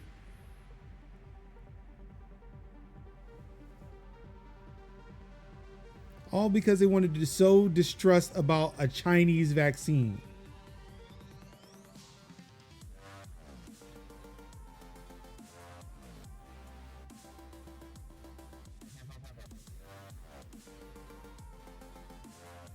The worst action figure. Genocide Joe. Damn, that gives me an idea. If only I knew art.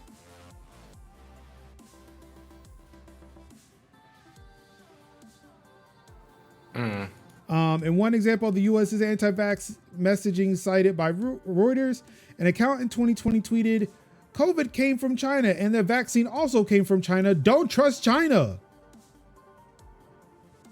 The campaign also pushed the narrative that China's vaccines were haram or forbidden under Islamic law because of a pig derivative in the ingredients.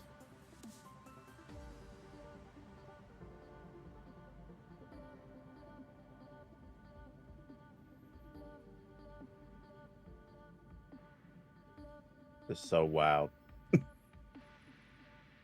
Just so wild.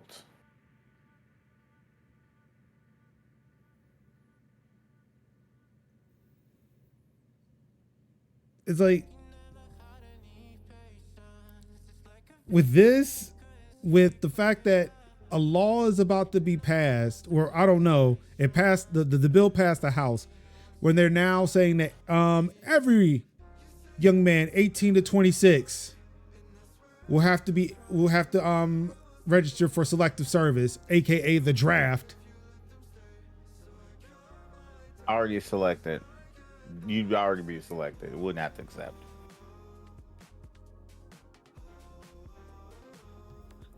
Once you're of age, boom, already clocked in.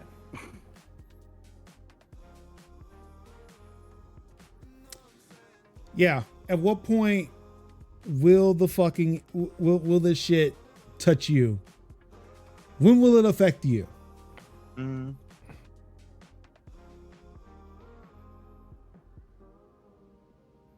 I mean, it took the overturning of Roe v. Wade for white women to actually be like, oh shit, our reproductive rights. We should care now.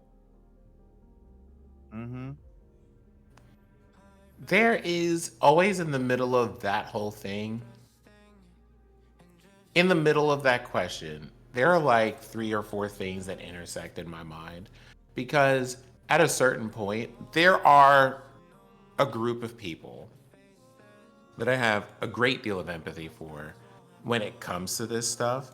Because for every time we ask that question, people like Amanda, Major, myself, Kevin, people who probably watch this show are very aware that people live in material conditions that constantly have them like at the most frayed edges of their nerves, and normally without forms of community support or therapy. So like there are things going on, and it's people being like, on the one hand, desensitized to things, mostly because they're constantly just trying to figure out how they are going to avoid being homeless, because that's something that we criminalize around here. Or people who are just like, these are things that are happening all the way. Like then there are people like, God, who was it? Tiffany Haddish or something like that, who was out here on some nonsense, and I'm just like, please.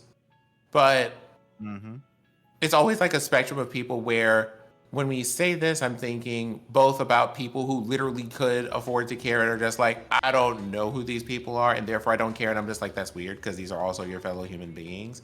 And then people who are just like, I am stuck in survival, and that has sapped my ability, even when I do care, to do things. I neither have energy, resources, nor time. Like, none of those things. So I want to say that because someone always asks that question, and I'm sure it's in the back of some people's minds of being like, well, I mean, what about like just normal everyday people who are just trying to survive? We see you and we know that, and if that doesn't apply to you, then we're not talking about you. But if you're literally a person who has ever heard someone talk about the very real material conditions that other people suffer through, and just go, okay, but why should I care, instead of responding something like, oh, I didn't know that, but that fucking sucks. Catch a fucking I'm talking to thing. you specific. I'm talking to you specifically, and I dare you to square up with me in the target. That is all. Catch several fades, have several seats, just all of it.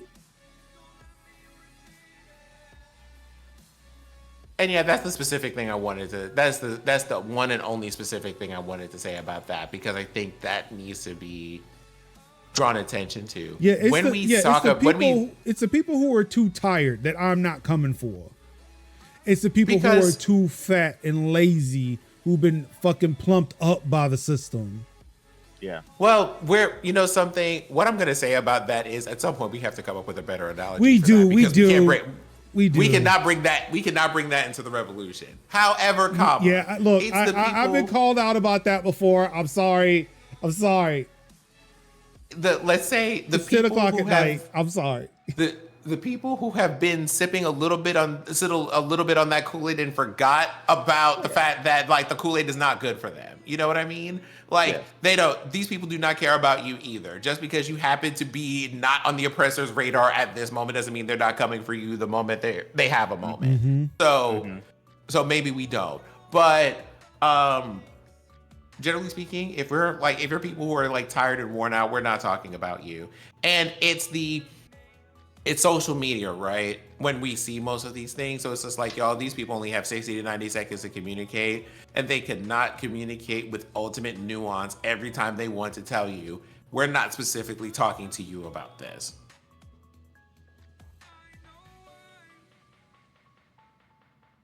Mm-hmm. That's it. That's the only aside I wanted to make about this. But otherwise, we hear, and you are very correct. Yes. And speaking of the working class who is just too tired to really just be sitting in front of a computer all day while they're working from home. Simulation of keyboard activity leads to firing of Wells Fargo employees. Wait a minute. I'm sorry. I just saw an article on this list. I don't think we've gotten into it major. Wait, what? Did I skip one? No, wait, hold on. Have we? No, wait a minute. I think you mentioned an article, but I just did not process it properly because Which I'm one? like, oh. Are you talking about Musk and the money from laid off employees? I am. I think the lead was buried because I was thinking about conversion rate. I didn't even read the article title that said that this he wanted the money back. Oh yeah, he wanted that money back. Mm-hmm. To which we're all saying, yeah, no, fuck you. Hell no. Yeah, no. That money's gone. Mm-hmm. Mm-hmm.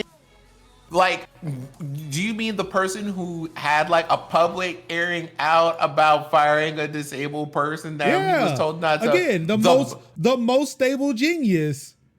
The guy who wants to turn Twitter into a bank can't do conversion rates.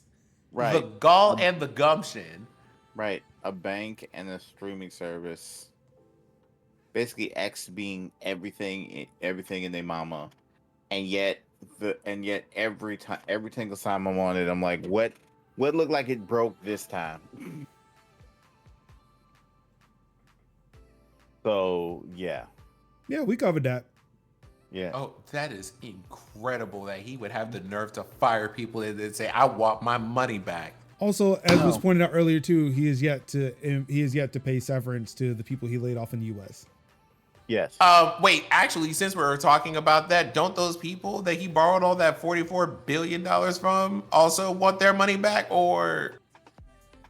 Well, they would like a return on that investment. Yeah, either that or their money back.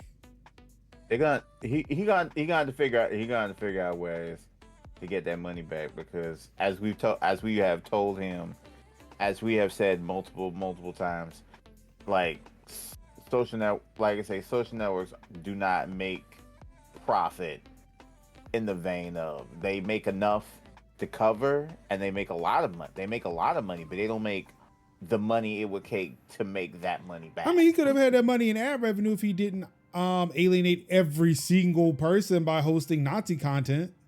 Right, because that's what I'm saying. You can't be the proponent of free speech and also want ad revenue at the same time. That's why, like, oftentimes they don't make a lot of money, because you can't be the bastion of free speech when you know. I mean, because when you're trying to also make money. Yeah, it's like, who knew people don't like shit that everybody on the planet says. Right. And again, as we sit here and remind people that they have tuned into status where I am playing game. Exactly. Every single time. This man just does not. He is not a smart person. No. He is not. Now, people who were smart were some of these employees, some of who used to work at Wells Fargo, because they had systems in place that, you know, made it look like they were being active at their computer, even though they may not have been. Apparently, Wells Fargo decided, hey, we've had enough of that, so we're going to fire you.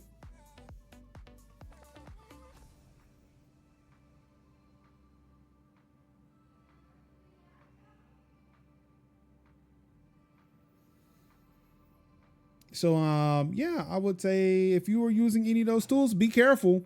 Again, I'd still advocate for them if that's what you need.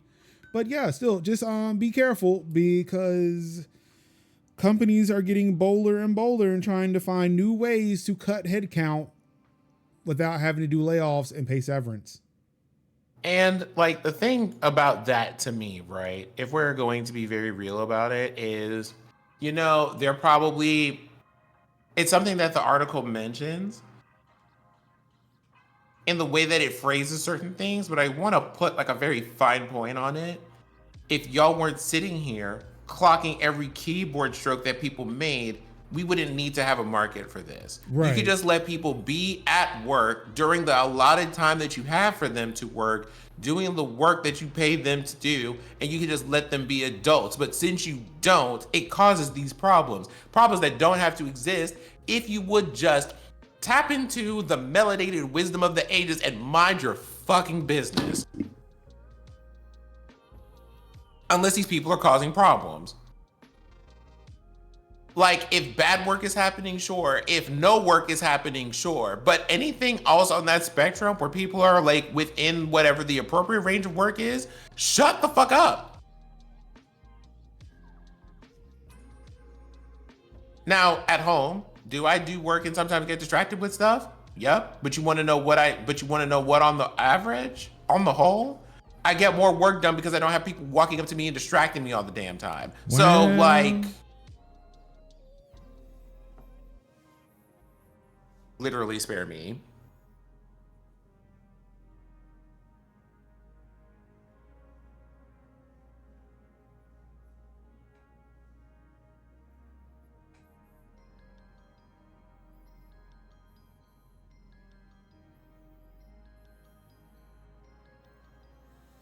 Yeah, there's no report. There's nothing saying how they figured out what they were doing, nor does the article say that they don't know what the employees were doing when they were simulating the keyboard activity or simulating activity on the machine.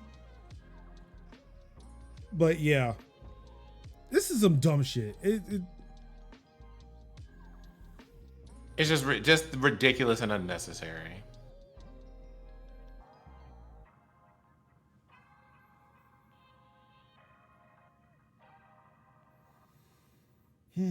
Y'all ready for some gaming news? We're ready for some gaming news. It's not a lot. I promise you, it's not a lot. It's like what, 3 stories, and then we got a streaming article to go over. Oh no, we didn't. No, like, go ahead, pull up on us. What you got? All right, it's not good news though. EA's top exec earned $60 million, or EA's top execs earned $60 million in last fiscal year, despite company layoffs, despite not really putting out a good game.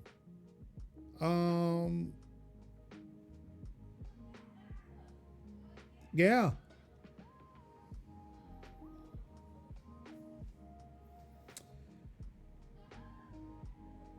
In particular, CEO Andrew Wilson earned just under half that number himself at $25.6 million and was praised for executing on key strategic and operating objectives. Those objectives include reorganizing the business into EA Entertainment, EA Sports, optimizing our portfolio, investing Investments and resources in support of our strategic priorities and growth initiatives. As part of a restructuring plan, progressing the company's long-term strategy plan focused on driving durable growth, strong cash flow, and stockholder returns, and overseeing a year of continued employee satisfaction scores above industry benchmarks, which include record high talent retention. Which I do want to point out, if the bar is in hell and we have laid off, you've laid off almost like an ungodly amount of people, and you just barely laid off people, sure, I guess he made all of those objectives. Everybody's happy to have a job because the alternative is just not having one. Well, I feel like it's one of those switching jobs. It just, if you quit, you just will be unemployed for an indeterminable amount of time. And I keep having to think about this because it's terrifying, but I have to think about it in the context of, and if you don't have a place to go, if you are without a job, you're very quickly without a home, or like 2.7 nanoseconds from like one disaster being like, hey, now you're in jail.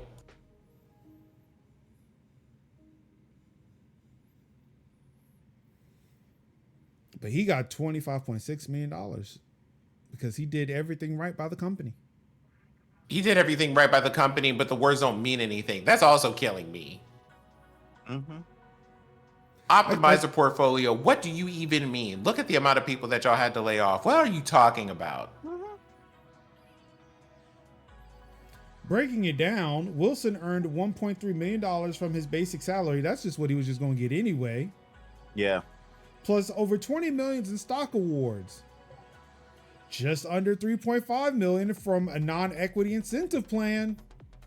And $500,000 in other compensation. This in total was around $5 million more than in 2023 and 2022.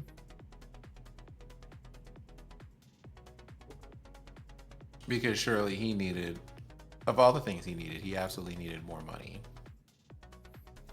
Elsewhere, Laura Meal, president of EA Entertainment, Technology and Central Development, earned a total of $12 million, acknowledging her assumed leadership of EA Entertainment and overseeing the Star Wars Jedi Survivor launch, among other achievements. That game was not a fucking achievement. Sit the fuck down. That game is still ass to this day. What game? Jedi Survivor. Yes. I just launched that game 2 weeks ago, and it's still ass. Girl. Mm-hmm. By contrast, the median employee earned $148,704 in compensation, meaning Wilson earned 172 times more than the average EA employee.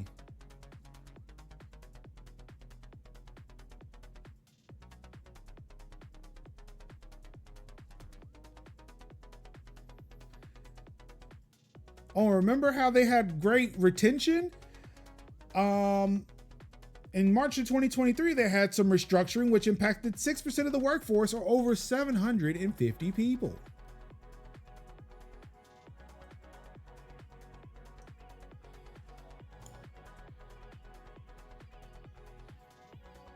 So I guess those 750 people just don't fucking matter, huh?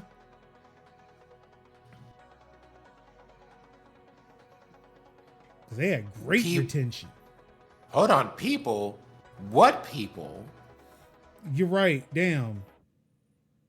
Just like that, after I read it, the line is gone. I don't see it anymore. I guess everybody was happy because everybody kept their jobs at EA.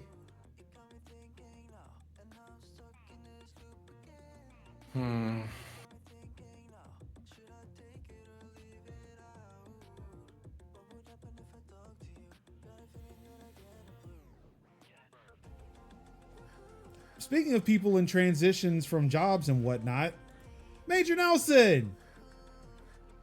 He's a Unity now. Unity. Who or what is a Major Nelson for those of us who are not informed? It's me, I'm not informed. Major Nelson was one of the personalities who worked in the community team over at Xbox for a countless number of years, putting a friendly face on a brand that boy Don Matrick tried to fucking destroy. Who was then president of Xbox at the time before Phil Spencer took over.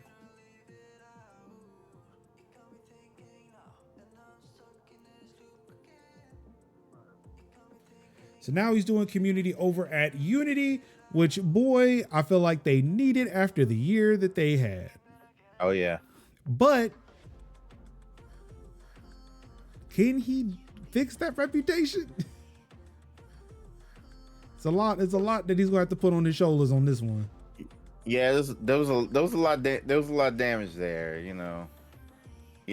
I've seen playing a lot of demos over the last week, and I didn't see a lot that were truly on like Unity a lot. There were a few, but there was some that were like definitely on Fmod. Definitely saw a lot of Fmod. Few of course, the Unreal Engine 5s, 4s, Unity. There are some who have been like, you know what, we've scrapped Unity. We're starting from scratch. I mean, from what I've seen in the local dev scene here, there are still people who are using Unity, but they are definitely aware of the fuck shit that was going on. Right. It's more or less like we are aware, and we cannot necessarily afford to like move ship. Yeah, these are like one person devs. Yeah. But like the 3 and 4 teams are the ones that are like, oh, it was announced, but it wasn't announced. I think it was like Slay the Spire. It was like what, Thunderful? What was it? Yeah, somebody who was in the process of making a game, they said, yeah, we're just not doing it. We're and them having to announce that they were announcing that it was Slay the Spire. It was the Slay the Spire devs. They had to announce, yeah, we're making the game, but we're changing the engines because of the fuckery that is Unity right now, and switching to Godot. Godot? Godot. Yeah. So I would like to call it Godot. I do not want to call it Godot. You're right. Yeah, Godot. So which stank, because I'm like, as somebody who really likes Slay the Spire 1 and plays it on the reg, it's like, dang. But I get it though. It's like, I get it, but that's dumb. But I get it. It's sad. It sucks, but I get it. Like, on the one hand, like, we hate gaming delays. On the other hand, we do like people who like the children of the day say, standing upon yon business. Mm-hmm. When it comes to their principles and ideals, and being like, hey, listen, we don't do that here. Yep. So another sinking ship. What was the other sinking ship that Major Nelson was a part of?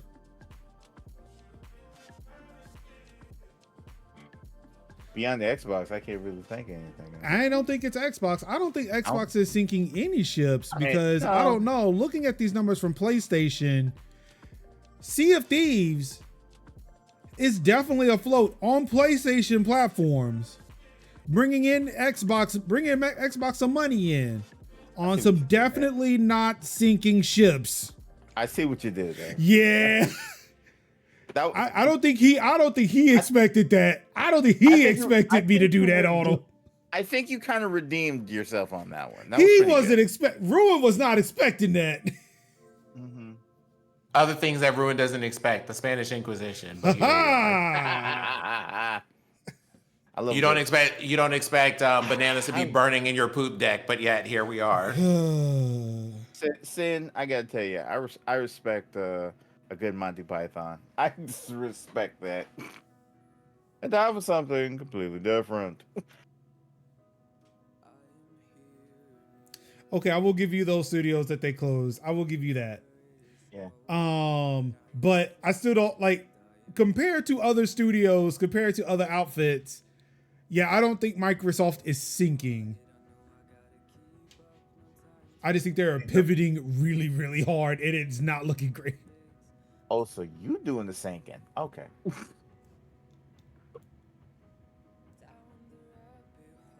Yeah, they just put money in places where they shouldn't put it, and security. Why, like let us ponder the ancient question. Why did these people have all this money? Diogen, no. Microsoft did sink to the number 2 most profitable, most capitalist company. They sank a level. They sank one level. Who was it? Nvidia. Yeah. Nvidia's number 1 now. Yeah.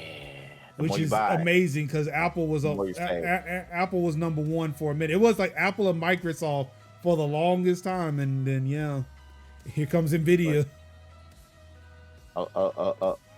Alexa played number 1 spot. Yes. By Ludacris. Y'all wild out here. But Xbox CFDs was the most downloaded game on PlayStation 5 last month. Again, I will say that, look, Microsoft is banking on this the software and services like they should have been this whole entire time. Trying to focus on hardware was not their bag. It's good that they're now realizing it in a way, but yeah, they're also just not managing this Xbox side all that well. They're not managing anything all that well. If we really keep it a band and a buck, because recall. Yeah, indeed. Yes, we're gonna we bought AI. Or we're buying into AI. Also, we're gonna focus on privacy. Also, our first big AI product is hugely riddled with privacy holes.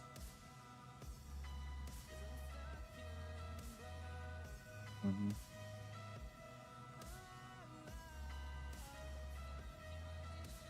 Yeah, I guess. But that's just consolidation. Mm-hmm. Look, I'm not a money man. Okay, I misspoke. Whatever. Leave me alone.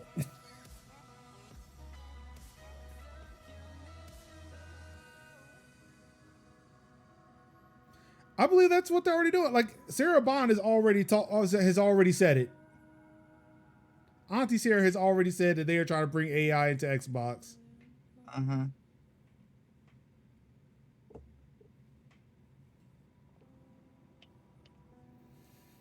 But yeah, CFDs is doing really well on the PlayStation 5, so there's that. All right, Sam. I've already said what I had to say about it this morning. All people want are good games. Consistent Xbox can't even bring us occasional good games anymore. I mean, they will, but then they'll close the studio.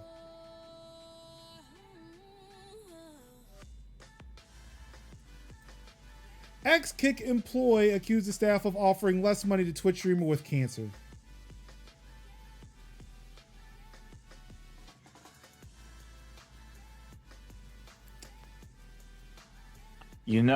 I just saw a few TikToks about this, and I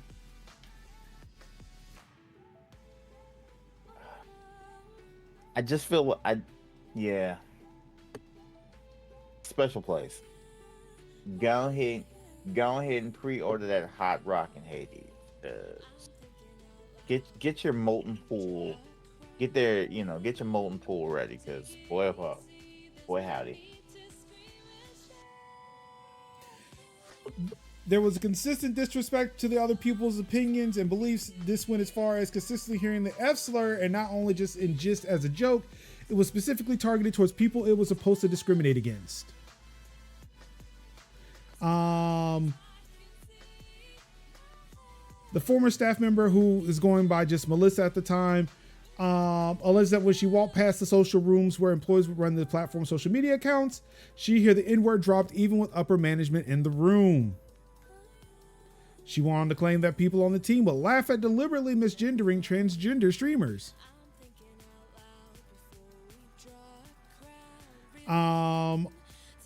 The incident, Melissa says, really solidified her decision to leave Kick came when they were trying to get a very beloved Twitch streamer to join the platform and gamble.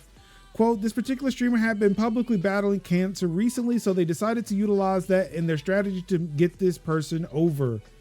The conversation very quickly became quite sinister. Melissa recalled a quote from one of the employees that made her want to quit. Quote, we can get her on Kick streaming stake for a relatively low price because she probably thinks she's going to die soon and she'll want to leave money for her family.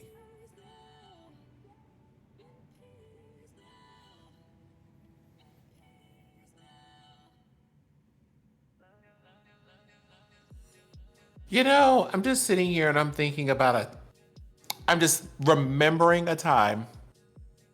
I'm not going to do too much about it related to this platform, but I remember a time. Mm-hmm.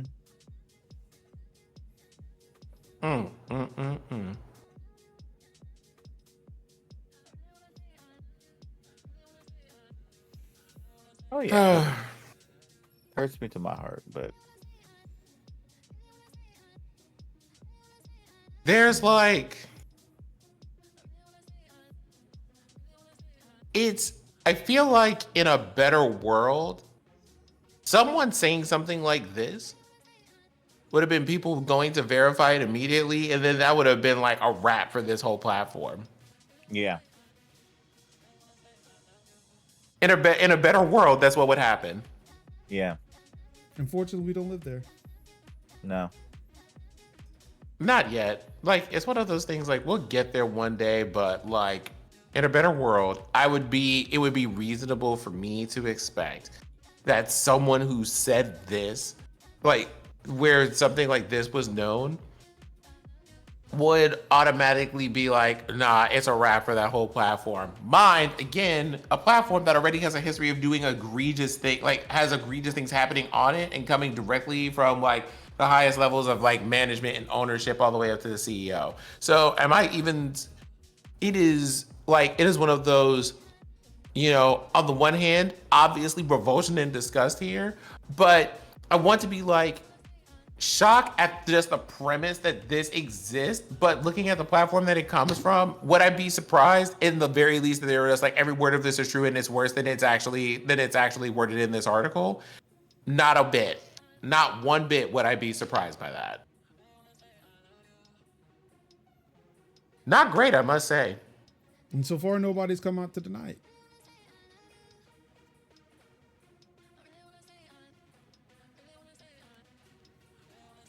And she says that, look, she doesn't care and she's willing to go bankrupt to sit there and defend herself and defend what she has said.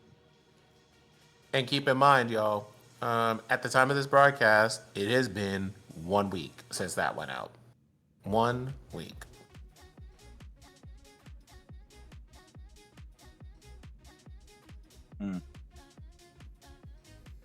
So, yeah.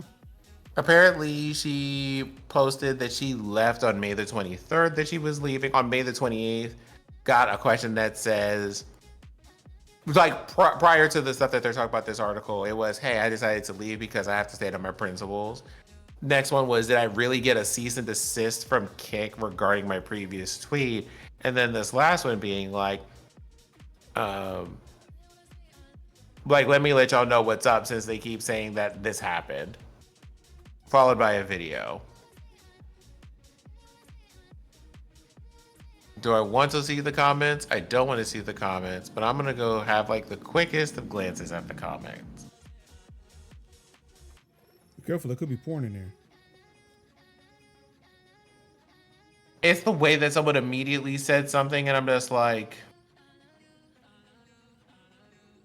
why would you even work there?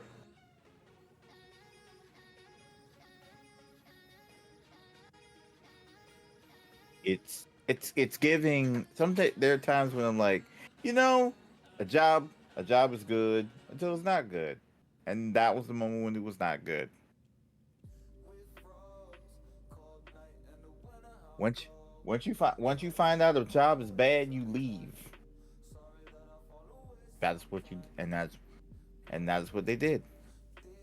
And then there are just some people who are just like, I don't know why you work there. It's like it used to be like it was like some kind of casino outfit or whatever. You should have known that these people are morally abhorrent, blah blah blah blah blah.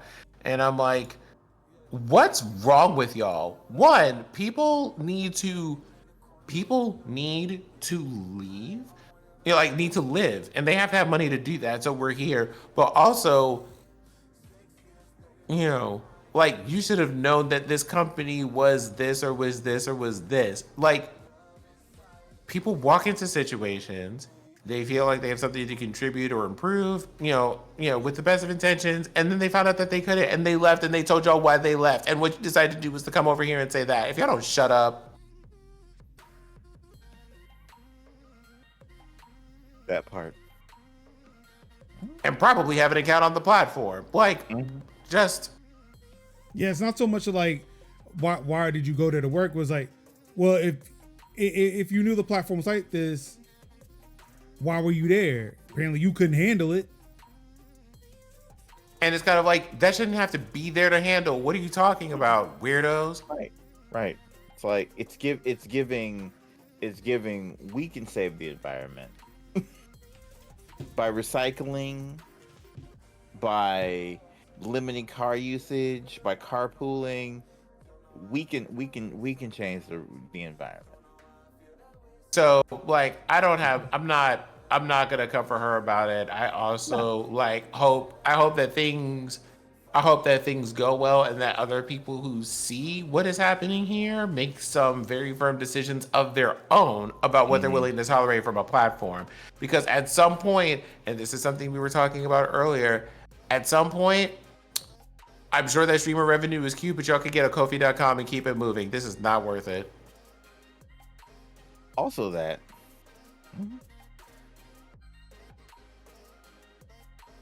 You enjoy having my own Diogen, please.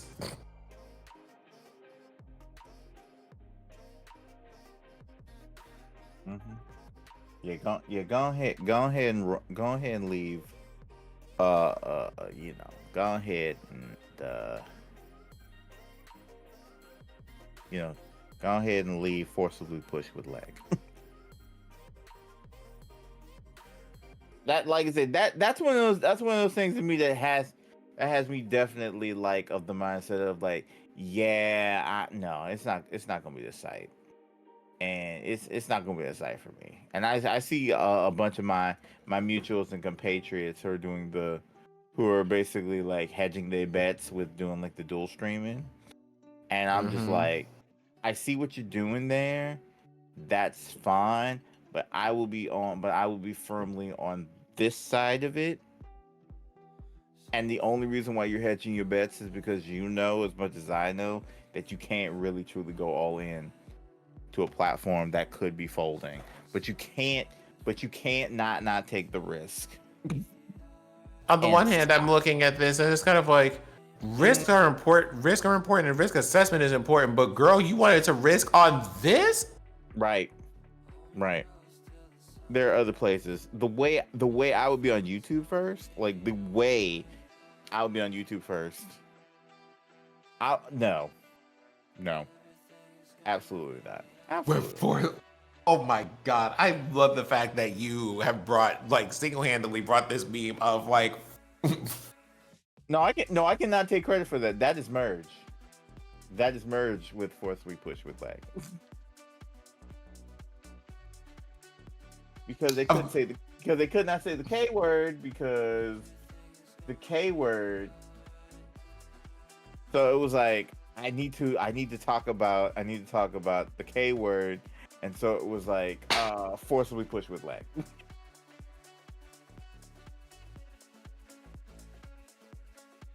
Do we get the word back if that platform disappears? Because we can work on that today. I mean, if it's a done platform, yeah, we can take it back. We can unban the word, but it's just more or less like not while that place lives.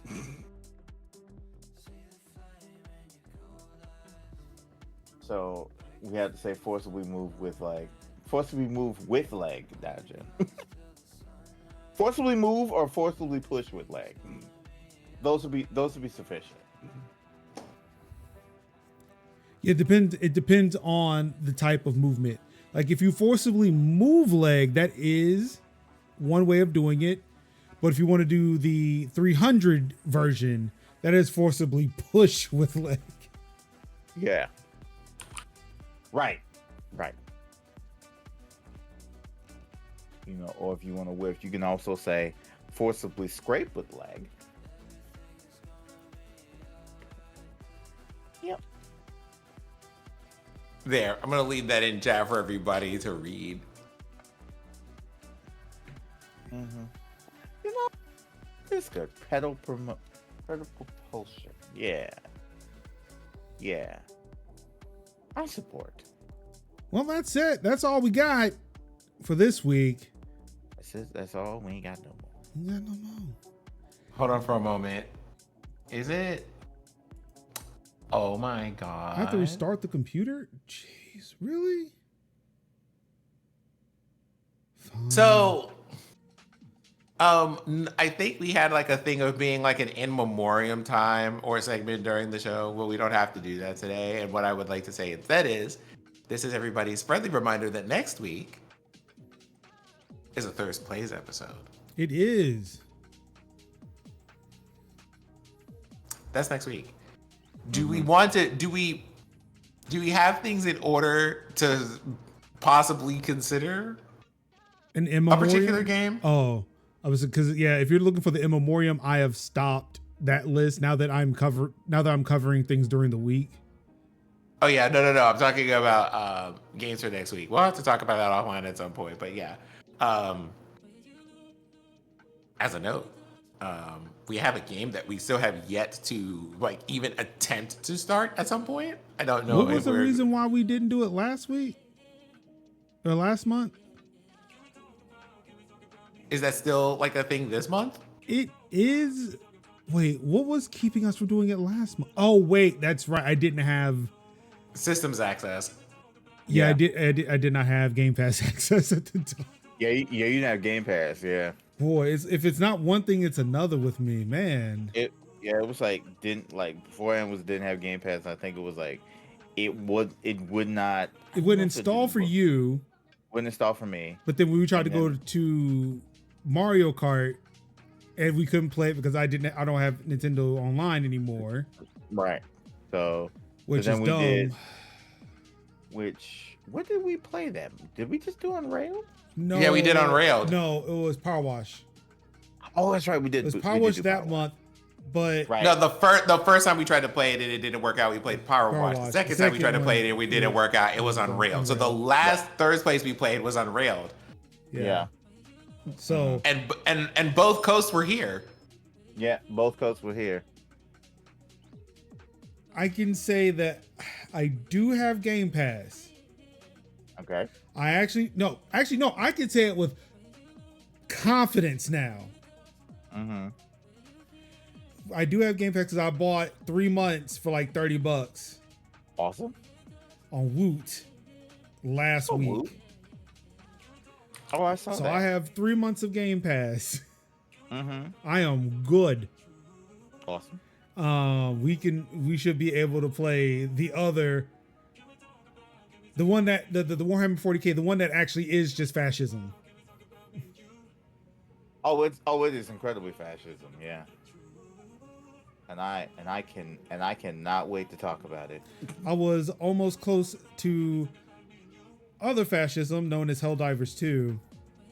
But I was like, I gotta save this $40. For Super Earth. How about a nice cup of liberty? Yeah. Not liberty pool. I have fallen off, and that has just become my community game. That is just me gonna just sit down and play with my peoples in medium and have a good time running around like hitting people with airstrikes. That's that for that. That's that for me. And then every now and again log in and collect my major orders, even though I have not done anything. I don't know who Lawrence is. But yeah, I was using Woot for a good time. For a good long time. Oh, I like Woot. Woot was like, yeah, Woot Woot was like pre-Amazon, but it was like, Oh, but now it's an Amazon. insecure reference. Okay, yeah, lost me on that. Ah, yeah, that was you when you hit me with Ah, that Whoville joke, and I was like, ah. ew. Now you know how it feels. His idea of the show was a Oh. social media app that would go woot woot when you get a notification.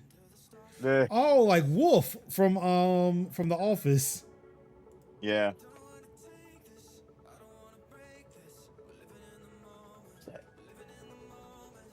What was that app that you would use that was like AirPlay before AirPlay was AirPlay? It was like AirPlay and Nearby Share, and you would touch phones together to like like share data, like Bump? contact information. Bump. That's what it was. Oh, I loved Bump. It was good at the time until it wasn't. All right, gentlemen, what y'all got going on this week? I'll let Kevin go first this week. What? Thank you. Thank you. Copious amounts of rest.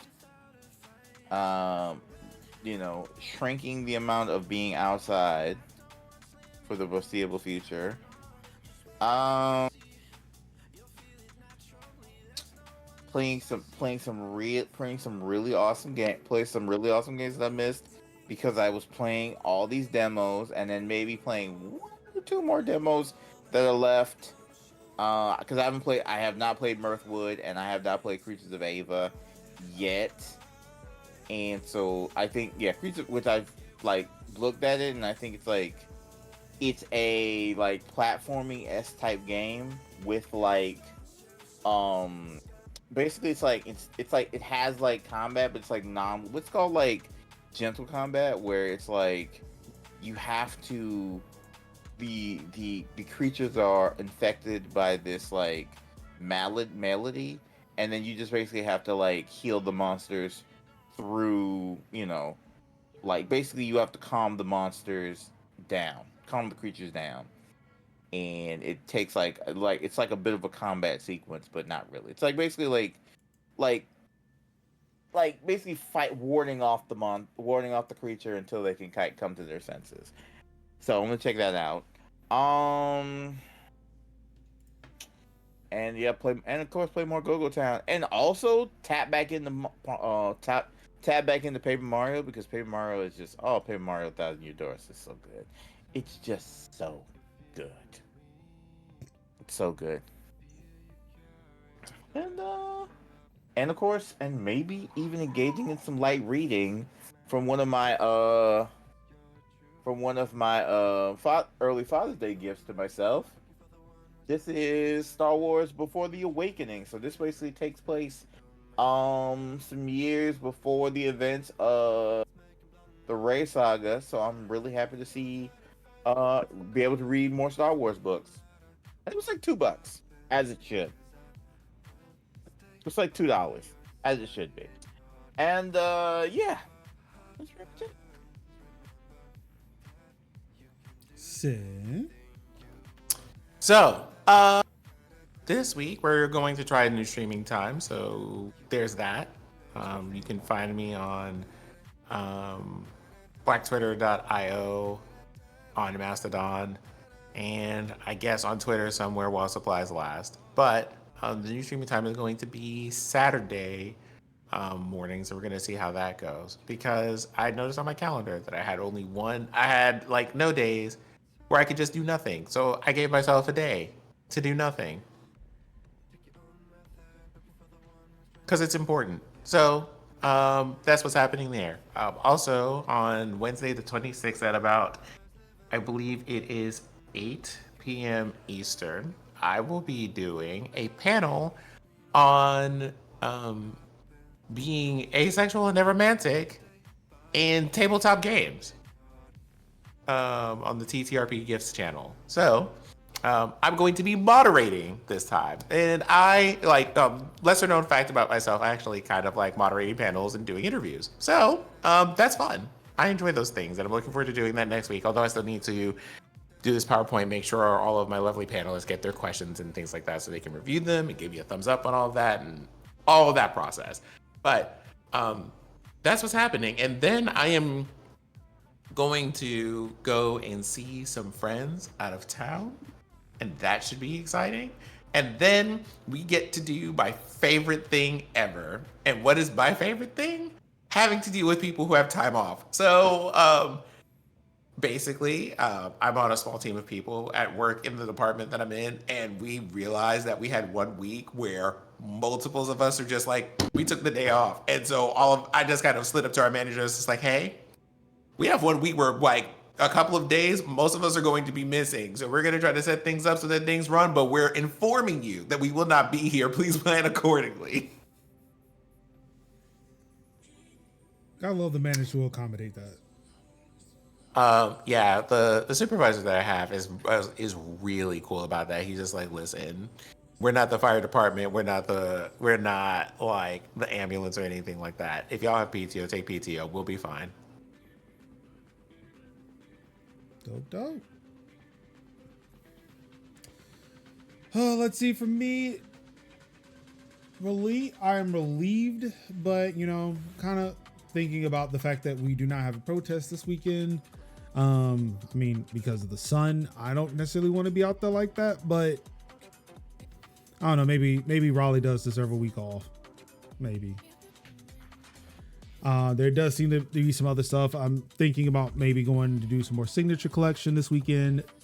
That depends on what things look like. I also need to, while it's been nice to not have to worry about and think about driving Uber, the funds are running low again, but while I still have funds, I'd rather get ahead of it. So I might not do any political stuff this weekend, seeing as I have the weekend off, and just kind of go drive and make some money while it's not an immediate need for me to have it.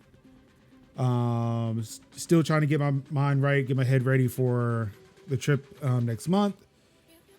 But outside of that, nothing really. Just chilling, collecting news, doing the things here, trying to keep DCA afloat. Again, if you'd like to help out, patreon.com/deskchairanalyst. Really help us if you support. Thank you, please.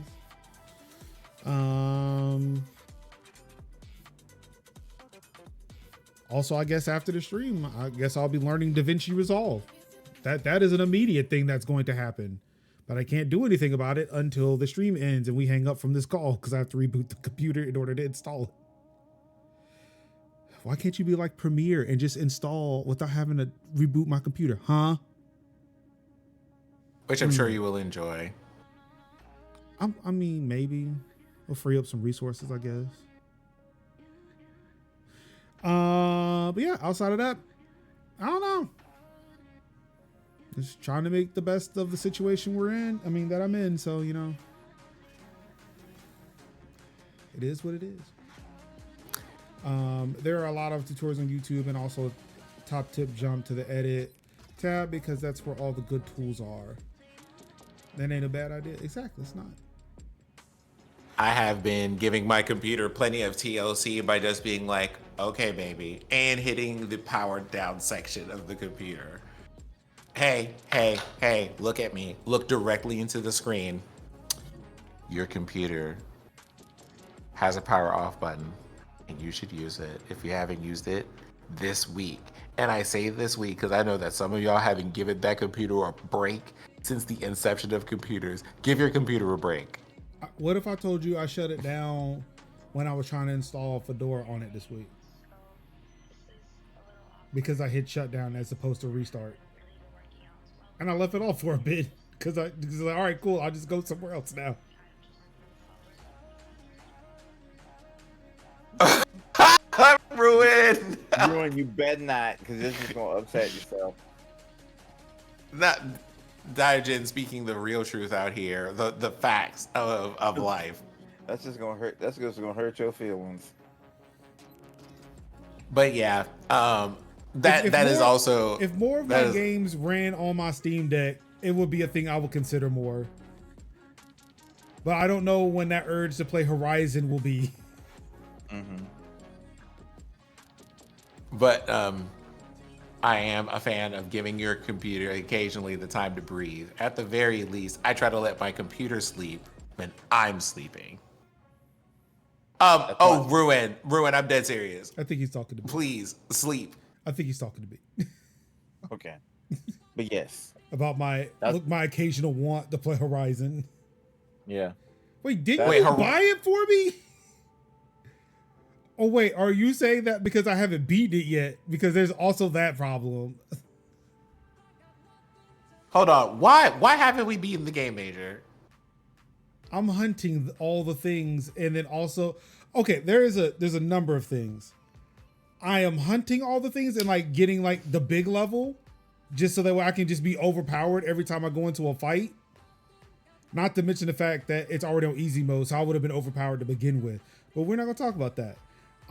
There's also times when I get upset that I have to remote into my PC to play the game on my Steam Deck. And I'm like, I don't want to do this. Why can't it just play on my Steam Deck natively? And then I just like won't play it. And then I'll sit out like my Steam Deck's here, my PC's here. And it's like, because I have my Steam Deck in my hand, I'm looking at my PC. It's like, I shouldn't have to do this and then won't do it. I have a problem. I know I have a problem.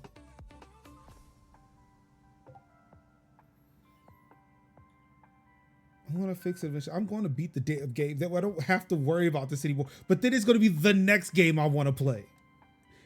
Well, I should know because I'm debating on whether or not I want to play Control or Yakuza 2 again.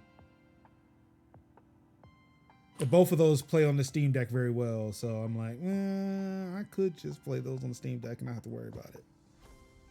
But then there's also Saints Row. That's on Epic. And I've yet to really try to get Epic games working on my Steam Deck. The new one, the millennial one. I actually like that game. I'm sorry. I am one of the people who actually like that like Yakuza.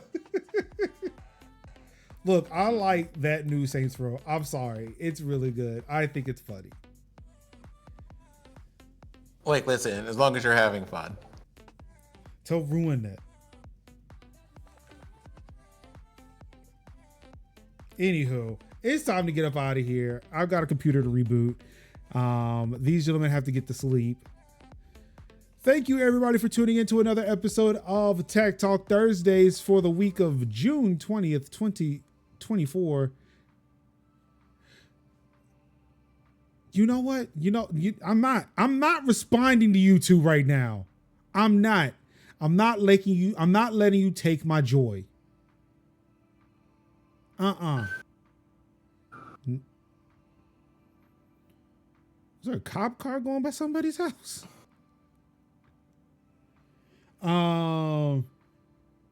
This is more pro Yakuza. Mm-hmm. Anywho. Only proving Ruin's point. Anywho. It is though. It really is. But I still like it. It's a nice place. Those are nice games to kind of get lost in. They really are. Yeah. But yeah, thank you everybody for tuning into another episode of Tech Talk Thursday. Of course, if you are watching the stream live, you would like to catch the archives, majors.house/TTT or majors.house/TTTvid is where you can find the audio podcast and the video and the YouTube playlist respectively. Of course, I host a weekday show, a daily show, Monday through Thursday at 10 o'clock a.m. Eastern here on twitch.tv/majorlinks, where we cover the previous day's news, or in Monday's case, the previous weekend's news. So definitely check that out if you have the time. If you are listening to any of these archives, you can catch us live 8 o'clock p.m. Eastern, twitch.tv/majorlinks, where you can contribute live to the show, like to call and ruin, trying to ruin my day. I'm not gonna lie to you. Of course, you can catch up with us on socials. Our Mastodon links are in the bio or the description of the show, or the description of the show notes, whatever. You can also email us at ttt@majorshouse.com or visit the Discord server at majors.house/discord. Like I said before, you can support us over at patreon.com/DeskChairAnalyst.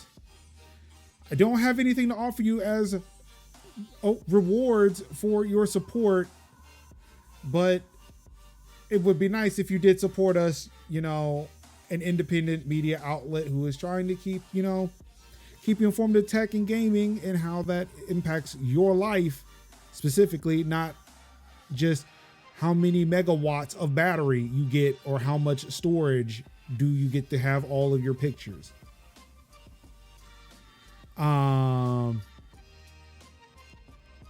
Let's see. What else am I forgetting? I think I got everything.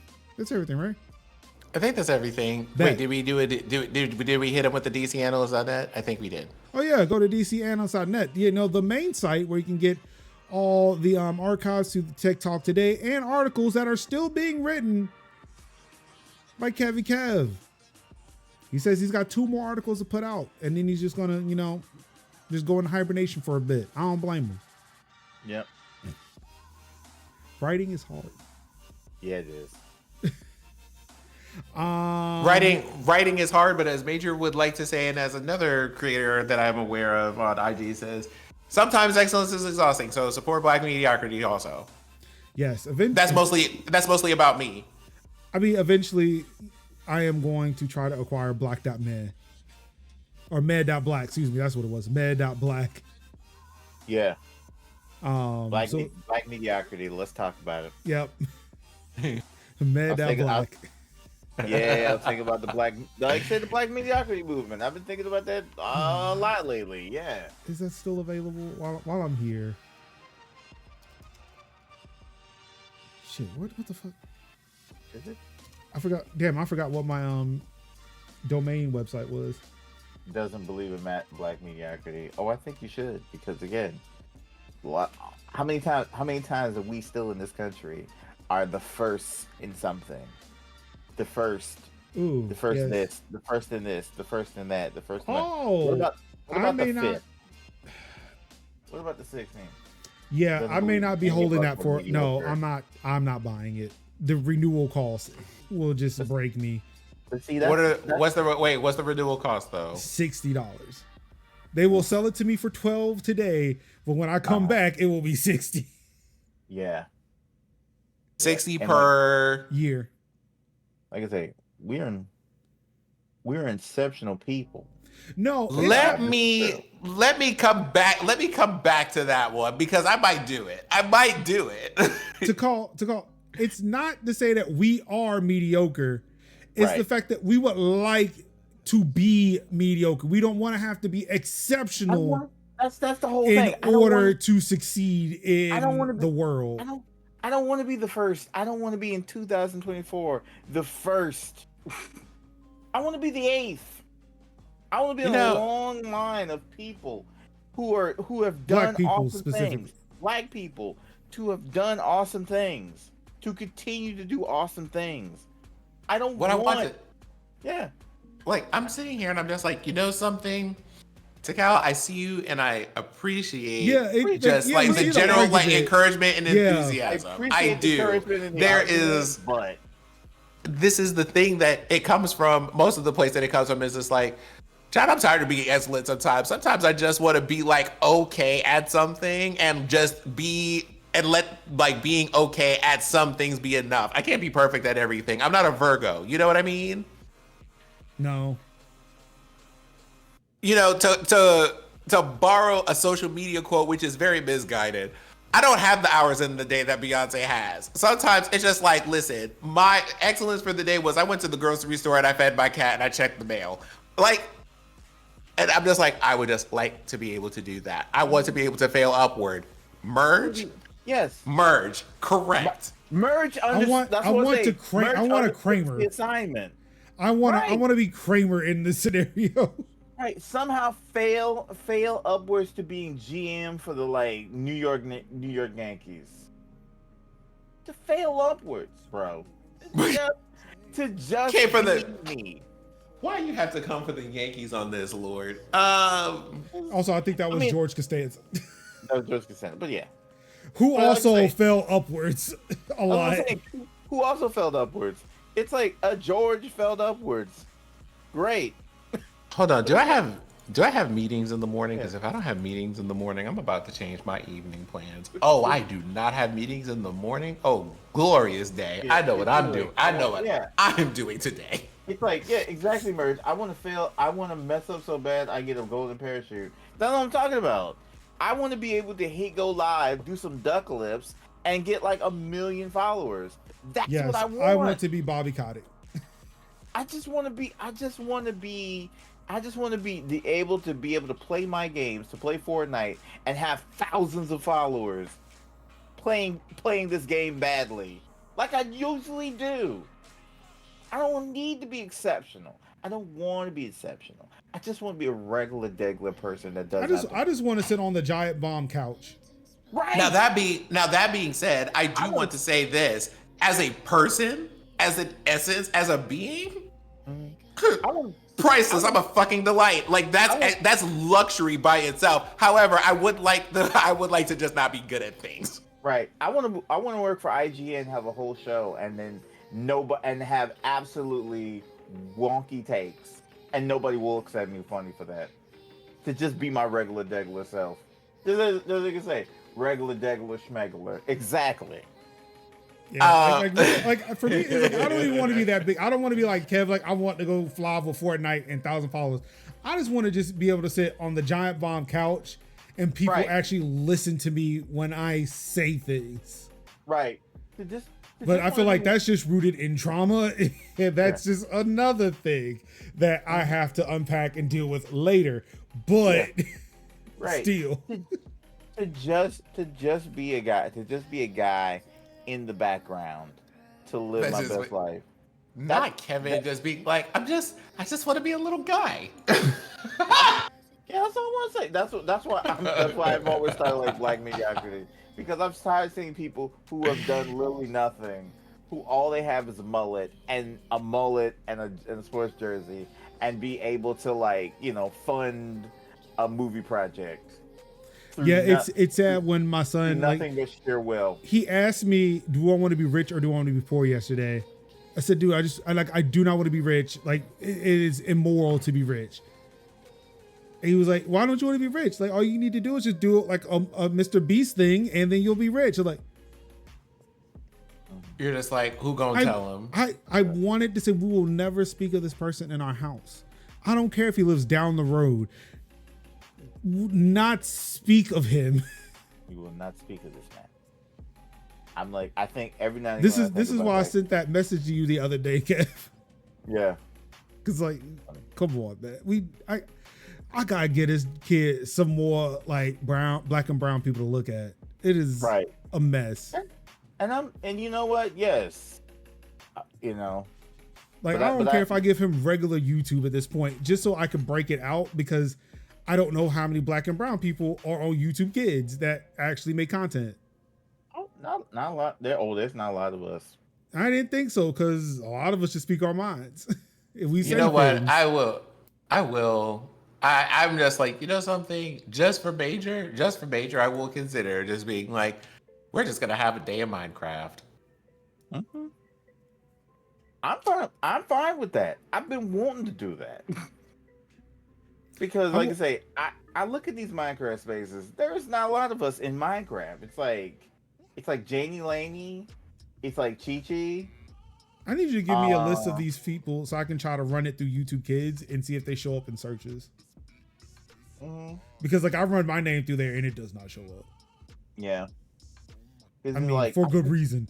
I don't think, like I said, I don't know if Jane Laney and Oh, I thought they were wholesome streamers. No. See, let me tell you something. Wholesome does not mean kid friendly. I need you to understand that.